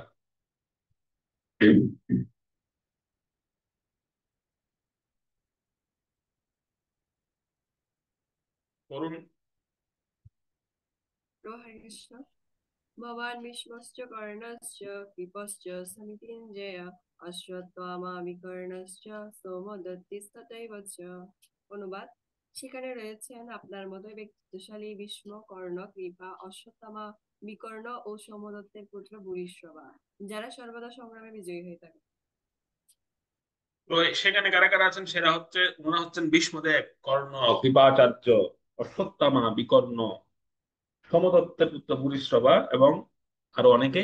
তো এখানে যাদের নামগুলো বলা হয়েছে, ভীষ্মদেব বা কর্ণ, কৃপাচার্য, প্রথমত হচ্ছে কর্ণ তো নেই। আমরা জানি কর্ণ কিন্তু যুদ্ধক্ষেত্রে আসেননি যতদিন ভীষ্মদেব ছিলেন, কিন্তু এখানে কর্ণের নামটা উল্লেখ করা হচ্ছে কেন? এটাও কিন্তু একটা রাজনৈতিক রণকৌশল। কিরকম রণকৌশল? দুর্যোধন চিন্তা করছিলেন যে কর্ণ যুদ্ধক্ষেত্রে নেই, কারণ ভীষ্মদেব সর্বপ্রথমে বলেছেন এটা হচ্ছে ধর্মযুদ্ধ, আর ধর্মযুদ্ধের নীতিগুলো ধর্মের মতোই হতে হবে। তো তৎকালীন সময়ে বর্ণ এবং আশ্রমগুলোকে খুব প্রাধান্য দেওয়া হতো। তো বর্ণের মধ্যে যারা ক্ষত্রিয় কেবল তারাই যুদ্ধ করার অধিকার ছিল তাদের, বা ব্রাহ্মণরা বিশেষ কারণে যুদ্ধে আসতে পারবেন, অংশগ্রহণ করতে পারবেন, এছাড়া অন্য জাতিদের যুদ্ধ করার কোনো অধিকার নেই। তো কর্ণ, যদিও তিনি ক্ষত্রিয়, সেটা তো কেউ জানতো না, তিনি লালিত পালিত হয়েছেন একজন শূদ্রের গৃহে, মানে সারথীর গৃহে, যার কারণে কর্ণ কিন্তু এই যুদ্ধক্ষেত্রে যুদ্ধ করার কোনো অধিকার কর্ণের মধ্যে নেই বর্ণ অনুসারে। সেজন্য ভীষ্মদেব বলেছেন আমি যতদিন থাকবো এই যুদ্ধে ততদিন এই কর্ণ যুদ্ধ করতে পারবেন না। তার কারণ সে বর্ণ হচ্ছে সারথী, সে তার সারথ্য করতে পারবে সে, কিন্তু সে যুদ্ধ করতে পারবে। সেজন্য কর্ণ কিন্তু এখানে উপস্থিত ছিল না এই যুদ্ধে, ভীষ্মদেব যতদিন ছিলেন। ভীষ্মদেব যাওয়ার পরে কর্ণ এসেছে। তো প্রশ্ন হচ্ছে এখানে দুর্যোধন কর্ণের নামটা কেন বললেন? তার কারণটা হচ্ছে দুর্যোধন এই জন্য বলেছেন যে কর্ণ যেন শিবিরে বসে বসে, মানে তাঁবুতে বসে বসে এরকম না ভাবে যে ও আমি তো যুদ্ধক্ষেত্রে নেই, সেজন্য আমার নামও কেউ নিচ্ছে না, আমার কথাও কেউ বলছে। দেখুন কিরকম দুর্যোধনের কূটনৈতিক কৌশলগুলো কেমন। আপনারা এগুলো শিখে রাখতে পারেন নাকি? এগুলো শিখে কোনো লাভ নেই, কারণ এগুলো খুব ভয়ঙ্কর কৌশল। এগুলো আমাদের কোনো কাজে আসবে না, কিন্তু আমাদের এগুলো, এটা হচ্ছে, এটা আমাদের শিক্ষা যে দুর্যোধন কতটা কূটনৈতিক ছিল বা কিভাবে সে বিচার করছিল বিষয়গুলো। তো সে চিন্তা করেছিল যদি কর্ণর নামটা আমি না বলি, স্বাভাবিকভাবে দূতেরা গিয়ে বলবে যে আপনার নামটা আসলে যুদ্ধক্ষেত্রে কেউ নেয়ওনি। কিন্তু এখন যেহেতু দুর্যোধন নামটা নিয়েছে, এখন সবাই কি বলে, হ্যাঁ মহারাজ আপনার নাম নিয়েছে যুদ্ধে। তো সেজন্য কর্ণ একটু উৎসাহিত বোধ করবে। তো কর্ণের নামটা এখানে বললেন। আচ্ছা, ভীষ্ম, কর্ণ, কৃপাচার্য, এরা তো মহারথী। মহারথী মানে আমরা একটু হিসাব দেখি, মহারথী মানে তাকে বলা হয় যে 10,000 যোদ্ধার সঙ্গে যুদ্ধ করে একা। আর অতিরথী, অতিরথী বলা হয় তাদেরকে যারা অসংখ্য যোদ্ধার সঙ্গে, মানে 10,000-এর কম কিন্তু অসংখ্য যোদ্ধার সঙ্গে যুদ্ধ করে, এদেরকে বলা হয় অতিরথী। আর রথী কাদেরকে বলা হয়? রথী হচ্ছে একজন যোদ্ধার সঙ্গে যে যুদ্ধ করে, সে হচ্ছে রথী। অর্ধরথী কাকে বলা হয়? তিনি হচ্ছেন তদপেক্ষা কম, তাদেরকে বলা হয় অর্ধরথী। মানে এই অর্ধরথীরা হচ্ছে ধরুন যারা পতাকা বহন করেন বা যারা ওষুধপত্র সরবরাহ করেন, তাদেরকে বলা হয় অর্ধরথী। তো এই যে মহারথীদের একটা একটা একটা বিষয়, মহারথীদের একটা একটা চার্ট এখানে দেওয়া হলো, যারা 10,000 যোদ্ধার সঙ্গে একা যুদ্ধ করেন মহারথী। এখানে সবার নামগুলো ঠিক আছে, সবাই মহারথী ছিলেন যাদের নামগুলো বলা আছে, কিন্তু একজন ব্যক্তি তিনি মহারথী ছিলেন না, তিনি হচ্ছেন বিকর্ণ। বিকর্ণের নামটা এখানে বললেন কেন এই শ্লোক? এখানে বিকর্ণের নামটা কিন্তু বলা আছে, দেখুন অশ্বত্থামা বিকর্ণ। বিকর্ণ তো মহারথী নয়, তাহলে তার নামটা এখানে বলা হলো কেন? কেন বল, কেউ বলতে পারেন যে বিকর্ণের নামটা এখানে আসলো কেন? ঠিক বলুন। প্রভু দুর্যোধনের ভ্রাতা হিসেবে। দুর্যোধনের ভাই বিকর্ণ। দুর্যোধনের তো আরো অনেক ভাই ছিল, অনেক ভাই দুর্যোধনের ছিল না? তাদের নাম তো বললো না। স্বয়ং নিজের সবচেয়ে যে দুর্যোধনের সবচেয়ে যে ক্লোজ দুঃশাসন, তার নামটা তো বলতে পারতো, তার নামটা তো মহারথীর তালিকায় বলা হলো না, কিন্তু বিকর্ণকে মহারথীর তালিকায় আনা হলো কেন?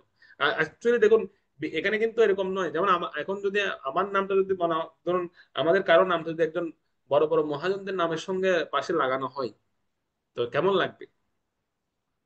তো সেজন্য বিকর্ণ কিন্তু মহারথী নয়, কিন্তু মহারথীদের নামের তালিকার মধ্যে তার নামটা দেখা গেল। এটা কেন? শান্তা দে মাতাজি বলুন, আনমিউট করবো। হরে কৃষ্ণ প্রভু, আমি শান্ত দে। ও শান্ত দে, আর শান্তা হয়ে গেছে এটা। হ্যাঁ হ্যাঁ, এটা একটু স্পেলিংটা এরকমই। ওকে তো ওকে, শান্ত প্রভু বাবু। বিকর্ণ মাঝে মাঝে মানে বিরুদ্ধ আচরণ করতো, মানে ও ধর্মের পথে মাঝে মধ্যে চলে যেত। যেমন এই বস্ত্রহরণের সময় ও একটু বিরোধিতা করেছিল। ও মাঝে মধ্যে বিরোধিতা করে, তো এই কারণে মনে হয় একটু ওকে। ওকে, উত্তরটা সঠিক। হ্যাঁ, বিকর্ণের মধ্যে একটা আহ, বিরোধী, অর্থাৎ অর্থাৎ যখন দ্রৌপদীর বস্ত্রহরণ হয়েছিল তখন একজনে কিন্তু বিরোধিতা করেছিলেন, সেটা হচ্ছে বিকর্ণ। তো বিকর্ণের মধ্যে স্বাভাবিকভাবে একটা মানসিকতা কাজ করে যে আমার বড় ভাই সে অপরাধ করছে, সে ভুল করছে, এরকম একটা মানসিকতা কিন্তু বিকর্ণের মধ্যে কাজ করত। তার উপরে আবার ধর্মক্ষেত্রে এসেছে, ধর্মের প্রভাব পড়তে পারে। তো সেজন্য এখানে যখন এই এই এই যে দ্রৌপদীর বস্ত্রহরণের সময় বিকর্ণ যে প্রতিবাদ করেছিল একজন ব্যক্তি, এই কথাটা দুর্যোধনের কিন্তু মনে আছে।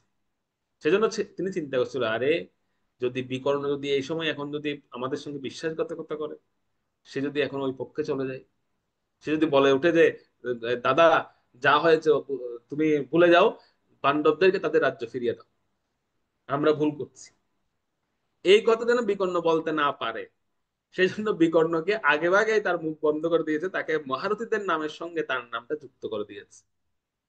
এটা কিন্তু রাজনৈতিক রণকৌশল একটা। যেমনটা দেখবেন যে এটা এটা এরকম হয়েছিল, যুধিষ্ঠির মহারাজ ঘোষণা করেছিলেন যুদ্ধের পূর্বে যে আহ, যদি কেউ যখন তিনি সবাইকে প্রণাম নিবেদন করলেন, যুধিষ্ঠির মহারাজ প্রণাম নিবেদন করে এসে তিনি বলছিলেন, একটা ঘোষণা দিয়েছিলেন যে যদি আমার পক্ষে কেউ মনে করে যে আমি অধর্ম করছি, আমার পক্ষে যদি কেউ মনে করে যে আমি ভুল করছি, তাহলে এখনই সময় আছে, আপনারা আমার পক্ষ ত্যাগ করে আপনারা কৌরবদের পক্ষে চলে যেতে পারেন। যুধিষ্ঠির মহারাজ বলে দিয়েছে।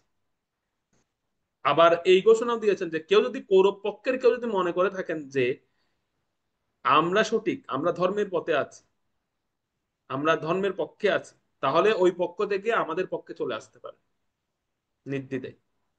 যুধিষ্ঠির মহারাজ যুদ্ধের শুরুতে এই ঘোষণাটা দিয়েছে। আর দেখা গেল যুধিষ্ঠির মহারাজের পক্ষ থেকে তো কেউ যায়নি, কিন্তু দুর্যোধনের পক্ষ থেকে একজন চলে এসেছিলেন। সেটা হচ্ছে কে? সেটা হচ্ছে যুযুৎসু। অর্থাৎ ওনারা 100 ভাই ছিলেন, এই দুর্যোধনেরা। 100 ভাই নয়, 100 ভাই হচ্ছেন গান্ধারীর সন্তান। আর 101 ভাই ছিলেন, আরেকজন ভাই ছিল, সেটা হচ্ছে দাসী, গান্ধারী যে দাসী ছিল, সে দাসীর সন্তান, তার নাম ছিল যুযুৎসু। তো এই জুজুৎসু এই সময় তখন কৌরব পক্ষ থেকে, কৌরব পক্ষের হয়ে যুদ্ধ করতে এসেছিলেন, কিন্তু কৌরব পক্ষ থেকে সে চলে এসেছিল কোথায়, সে পাণ্ডব পাণ্ডব পক্ষে যোগদান করেছে।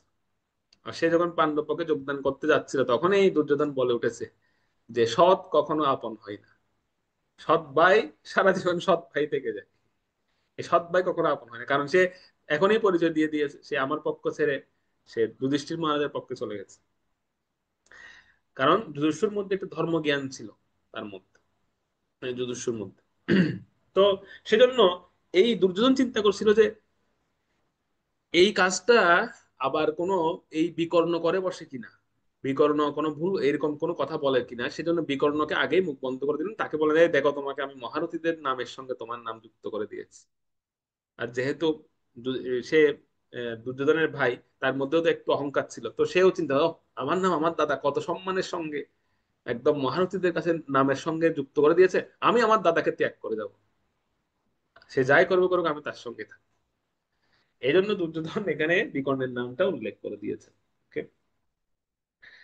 আর 9 নম্বরে সে কি বলছে, 9 নম্বর থেকে একটা সূত্র শুরু হবে 9 নম্বর শ্লোক থেকে, যেখানে সে বলবে যে আমার পক্ষে, মানে 9 নম্বর শ্লোকটা কিন্তু তার মুখ দিয়ে সরস্বতী মাতা সরস্বতী বলাচ্ছেন তার পক্ষে যারা যুদ্ধ করতেছে তাদের কি পরিণতি হবে, সেটা তিনি 9 নম্বর শ্লোকে বলছেন, দুর্যোধন বলছেন।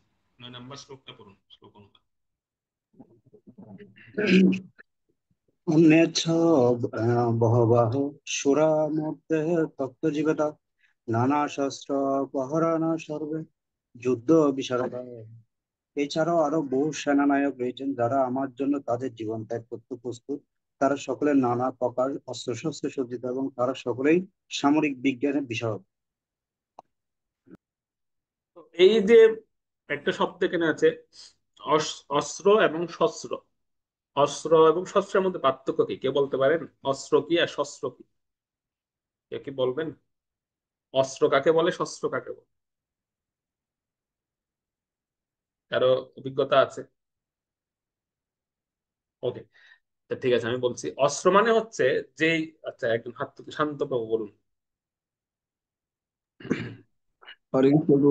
অস্ত্র মানে হচ্ছে যেটা অস্ত্র শস্ত্র আর কি, যেগুলো আমরা তীর বা তলোয়ার এগুলো অস্ত্র। আর শস্ত্র মানে হচ্ছে মন্ত্র দ্বারা, আমি যেটা আমার যেটা মনে হয় মন্ত্র দিয়ে যেটা করা হয়। ওকে, ধন্যবাদ। কিন্তু উত্তরটা সেরকম নয়, উত্তরটা হচ্ছে অস্ত্র মানে হচ্ছে যেটা আমরা হাত দিয়ে ছুঁড়ে মারি শত্রুর প্রতি, ঠিক আছে? হাত দিয়ে যে যে জিনিসটাকে আমরা ছুঁড়ে দিই সামনের দিকে সেটাকে বলা হয় অস্ত্র, এটাকে বলে অস্ত্র। সেটা তীর হতে পারে, বা সেটা যে কোনো মন্ত্রপুত কোনো অস্ত্র হতে পারে, যেটাকে আমরা ছুঁড়ে মারি, মানে আমাদের কাছে রাখি না, আমরা ছুঁড়ে মারি সেটাকে, যেমন তীর আমরা ছুঁড়ে মারি, এটাকে বলা হয় অস্ত্র। আর শস্ত্র বলা হয় কাকে? শস্ত্র মানে হচ্ছে যেটা আমরা হাতে রেখে যুদ্ধ করি, যেমন তলোয়ার, তলোয়ারকে বলা হয় শস্ত্র। যেমন গদা, গদা হচ্ছে শস্ত্র।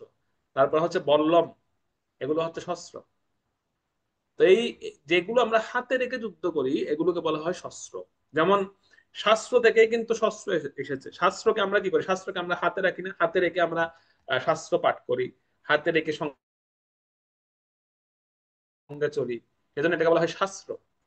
তো শাস্ত্র থেকে শস্ত্র, শস্ত্র সেরকম শস্ত্র হচ্ছে যেগুলো আমরা হাতে রেখে যুদ্ধ করি, আর অস্ত্র মানে হচ্ছে যেটা আমরা ছুঁড়ে মারি।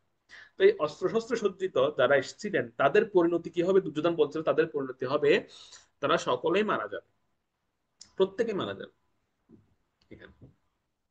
ঠিক আছে, কেউ বাঁচবে না। এই কথাটা কে বলছিল? এই কথাটা সরস্বতী মাতা তার কণ্ঠে প্রবেশ করে সরস্বতী মাই বলছিলেন স্বয়ং। যেরকম কুম্ভকর্ণের বেলায় বলেছিল না, কুম্ভকর্ণ চেয়েছিল কি ইন্দ্রাসন, কিন্তু মাতা সরস্বতী তার কণ্ঠে প্রবেশ করে বলিয়েছিল কি নিদ্রাসন। ইন্দ্রাসনটা নিদ্রাসন হয়ে গেছে, সেজন্য এই সে 6 মাস ঘুমিয়ে থাকতো। তো ঠিক সেম এখানে দুর্যোধনের কণ্ঠে প্রবেশ করে মাতা সরস্বতী বলছে যে তোমার পক্ষে যারা যুদ্ধ করতে এসেছে, দুর্যোধন বলছিল আমার পক্ষে যারা যুদ্ধ করতে এসেছে এরা মরবে সবাই, মরতে প্রস্তুত, এরা সবাই মরে যাবে, কেউ বাঁচবে না, সবাই মরে গিয়েছে। সেজন্য সে এই কথাটা স্বয়ং নিজের নিজের পরিণতিটা নিজের মুখ দিয়ে সে বলে দিচ্ছে দুর্যোধন, আমার পক্ষে যারা যুদ্ধ করতে এসেছো ভাই তোমরা কেউ বাঁচবে না, তোমরা সবাই মরবে, তোমার মৃত্যু হবে। তো পরবর্তী 10 নম্বর শ্লোকে সে আরেকটি কৌশল সে বলবে, 10 নম্বর শ্লোকে সেটা বলবে। এগুলো সব সত্য কথা সে স্বীকার করছে। 10, 10, 11 এগুলো সব কিছুতে সেই সত্য কথাগুলো সব মাথা সরত তার কণ্ঠ দিয়ে বলে দিচ্ছে। 10 নম্বরটা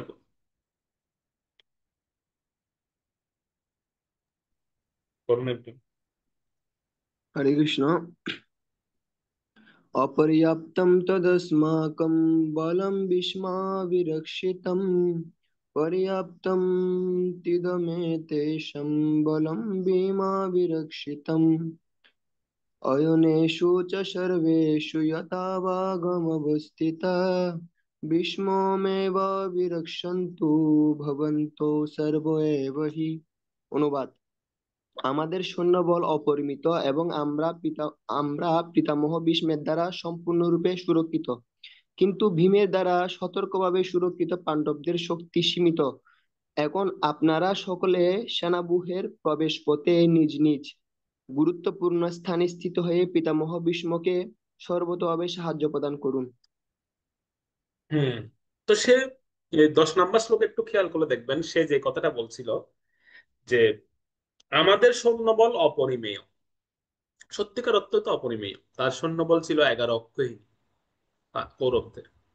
আর পাণ্ডবদের হচ্ছে কি, তারা পাণ্ডবদেরটা হচ্ছে কম, মানে তাদেরটা হচ্ছে খুব অল্প পরিমাণ, মাত্র 7 অক্ষহীন। কিন্তু আমরা যদি সংস্কৃত শ্লোকটা একবার দেখি, সংস্কৃত শ্লোকের প্রথম লাইনটা দেখুন, সেখানে বলা হচ্ছে অপর্যাপ্তম। অপর্যাপ্ত মানে হচ্ছে আমরা বলি না আমার সম্পদ অপর্যাপ্ত, মানে আমার পর্যাপ্ত পরিমাণ সম্পদ নেই। অপর্যাপ্ত মানে আমার শক্তিটা হচ্ছে অপর্যাপ্ত। সে সেখানে বলছে, সে কিন্তু সত্য কথাই বলে দিচ্ছে যে আমার শক্তি অপর্যাপ্ত। আচ্ছা দুর্যোধন 11 অক্ষেরই সৈন্য নিয়ে এসে হতে সে বলছে অপর্যাপ্ত আমার সৈন্য, এই কথাটা কেন বলছে? এই কথাটা কেন বলছে সে? যে আমার সৈন্যরা পর্যাপ্ত নয়। অপর্যাপ্তম তদস্মাকম, যে আমার যে সৈন্যবল আছে এটা অপর্যাপ্ত। কেন দুর্যোধন নিজের সৈন্যদের অপর্যাপ্ত বলছে কেন? কে বলতে পারেন? তাদের কিন্তু সৈন্যবল বেশি পাণ্ডবদের থেকে, তথাপি সে অপর্যাপ্ত শব্দটা ব্যবহার করছে কেন? কারণ কি কে বলতে পারেন? কারো আইডিয়া আছে এটা বলার কারণ কি? হ্যাঁ, শাওন প্রভু বলুন।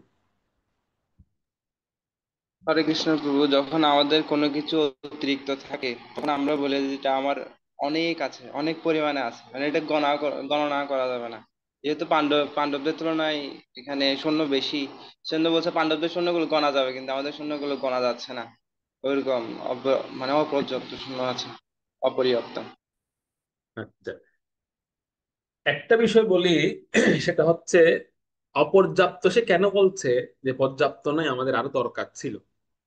হ্যাঁ, বা এটা আমি পরিমাপ করতে পারছি না আসলে কারা আমার পক্ষে বা কারা বিপক্ষে, এটা বুঝতে পারছি না।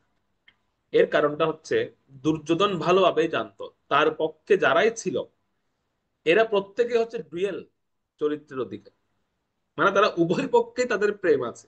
যেমন ভীষ্মদেব যুদ্ধ শুরু করা হওয়ার আগে বলে দিয়েছেন যে আমি পাণ্ডবদেরকে আমি মারতে পারবো না, তাদেরকে হয়তো আমি বন্দি করতে পারবো, তাদেরকে হয়তো আমি আঘাত করতে পারবো, কিন্তু হত্যা করতে পারবো না, এটা আমি তোমাকে বলে দিচ্ছি। দুর্যোধনকে কিন্তু আগে বলে দিয়েছে।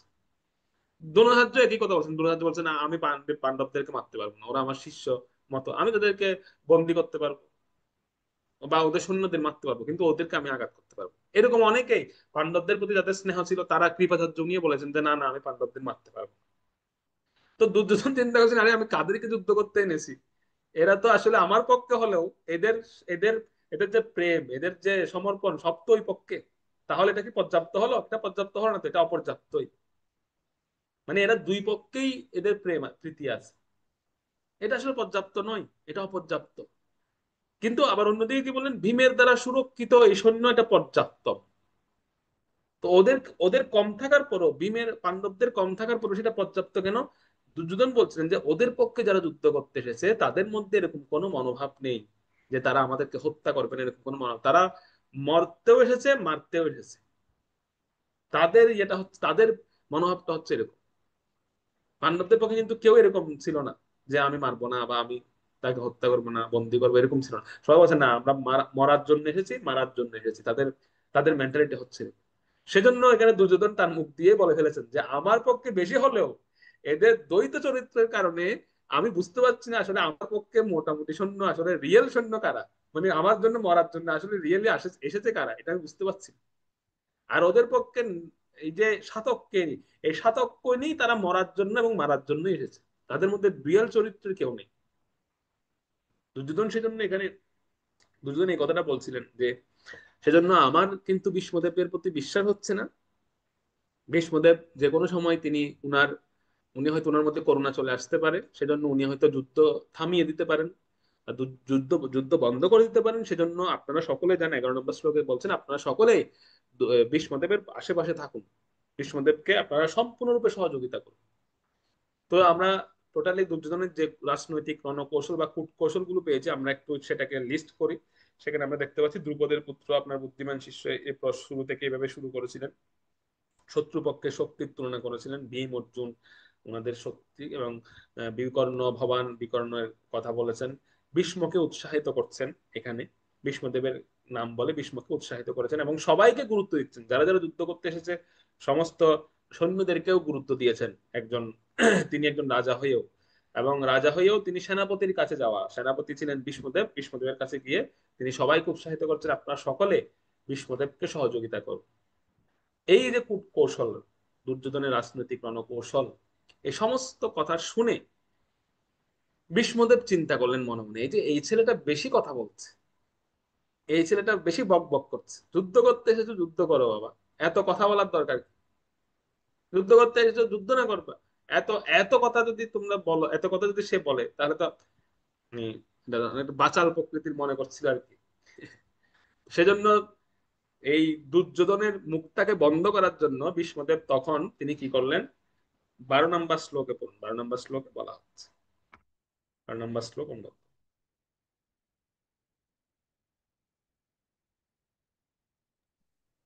হরে কৃষ্ণ।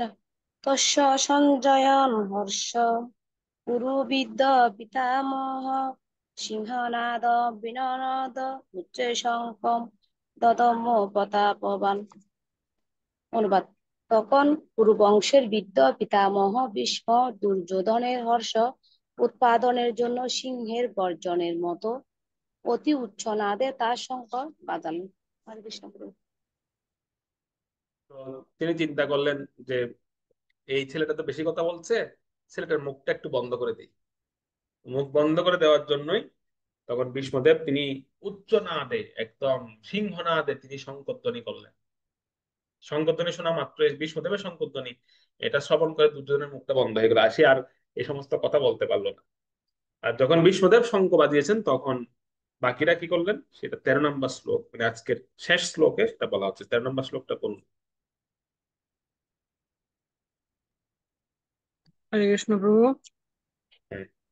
তথা শঙ্কশ্চ ভূরিশ্চ পনবানকগোমুখা সহসবহন অহবনস্ত সশব্দ তুমুল অভূবৎ। অনুবাদ। তারপর শঙ্খ, ভেরী, কনক, আনক, ঢাক ও গোমুখ শিঙ্গা সমূহ হঠাৎ একত্রে ধ্বনিত হয়ে এক তুমুল শব্দের সৃষ্টি হলো। হরে কৃষ্ণ। তখন যখন তখন যখন ভীষ্মদেব শঙ্খ বাজালেন, সেই শঙ্খের ধ্বনি এতটাই প্রবল হয়েছিল, এতটাই শব্দ উৎপন্ন করলো, যে সেখানে অন্যান্য যারা ছিলেন, মানে যারা যারা সেই যুদ্ধে উপস্থিত ছিলেন, সেই ধ্বনি শ্রবণ করে সেখানে এক তুমুল শব্দের সৃষ্টি হল, একটা বিকট শব্দ উৎপন্ন হল। তো একটা বিষয় হচ্ছে শঙ্খধ্বনি যদিও অত্যন্ত মাঙ্গলিক ধ্বনি, সেটাই প্রমাণ করে দেয় যে এই শঙ্খধ্বনির রেজাল্ট হচ্ছে এই, যে মঙ্গল বা শুভ শক্তির জয় হবে বা ধর্মেরই জয় হবে, যেহেতু শঙ্খধ্বনি দিয়ে শুরু হচ্ছে যুদ্ধ। সেই জন্য এটাই প্রমাণ করে দেয় যে শঙ্খধ্বনি মঙ্গলধ্বনির মাধ্যমে এটা প্রমাণ করে যে এখানে ধর্মেরই জয় হবে।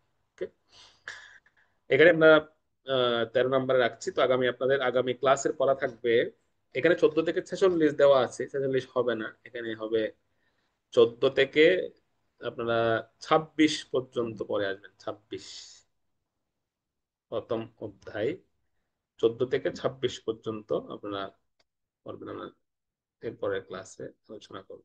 ওকে, আমরা উপসংহারটা একজন পড়ুন, শান্তপ্রভু পড়ুন উপসংহার।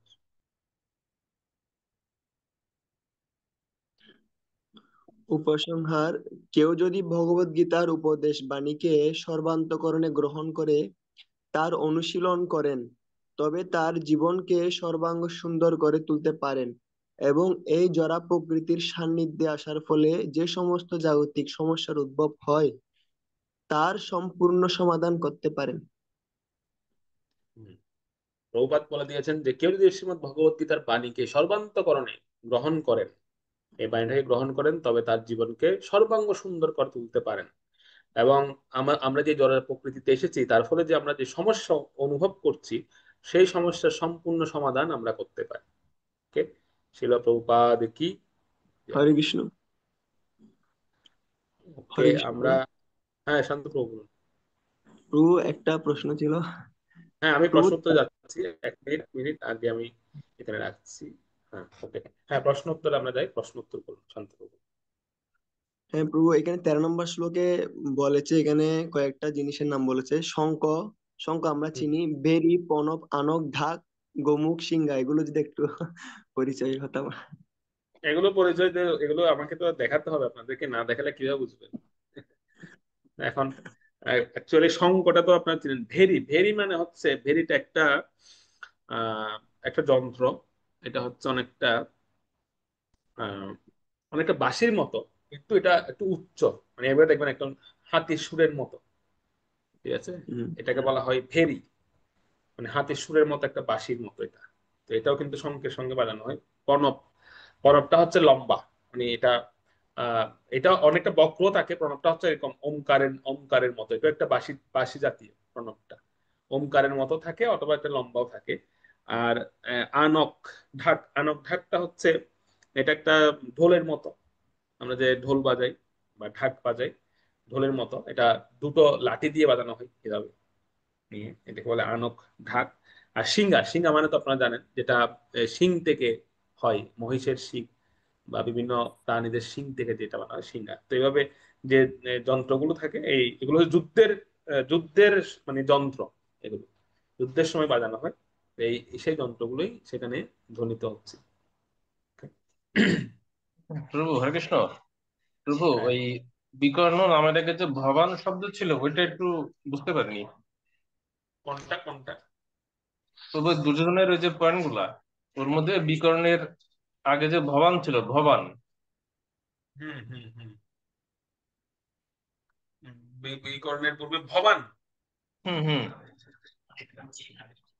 বিকর্ণের পূর্বে ভবান ছিল না তো এখানে শ্লোকে। না না, ওই আপনি যে স্লাইডটা দেখলেন, স্লাইড। হ্যাঁ হ্যাঁ হ্যাঁ হ্যাঁ, ওটা ওটা ওটা ভবান মানে হচ্ছে যে আপনি স্বয়ং ভীষ্মদেবকে বোঝাচ্ছিল। বিকর্ণকে না, মানে বিকর্ণকে ভীষ্মদেবের সঙ্গে তুলনা করা হয়েছে। ভবান মানে হচ্ছে আপনি, ভবান মানে হচ্ছে হে ভব, মানে হে ভীষ্মদেব, মানে আপনার সঙ্গে তুলনা করা হচ্ছে, ভীষ্মদেবের সঙ্গে তুলনা করা হয়েছে ভবান শব্দের অর্থ। অর্থাৎ আমি আমি যা সূত্র আকারে দিয়েছি, মানে ভবান বিকর্ণ মানে ভীষ্মদেবের সঙ্গে বিকর্ণকে তুলনা করা হয়েছে একই নামের সঙ্গে দেখা। ঠিক আছে। কুবের কারা? কুবের? কুবের মানে হচ্ছে যারা হচ্ছে সম্পদ, মানে অর্থমন্ত্রী আর কি। বর্তমানে যা আমরা বলি না অর্থমন্ত্রী, তো দেবতাদের অর্থমন্ত্রীদেরকে বলা হয় কুবের। যক্ষ, কুবের, এরা হচ্ছে দেবতাদের অর্থমন্ত্রী। ঠিক আছে, আর কোনো প্রশ্ন?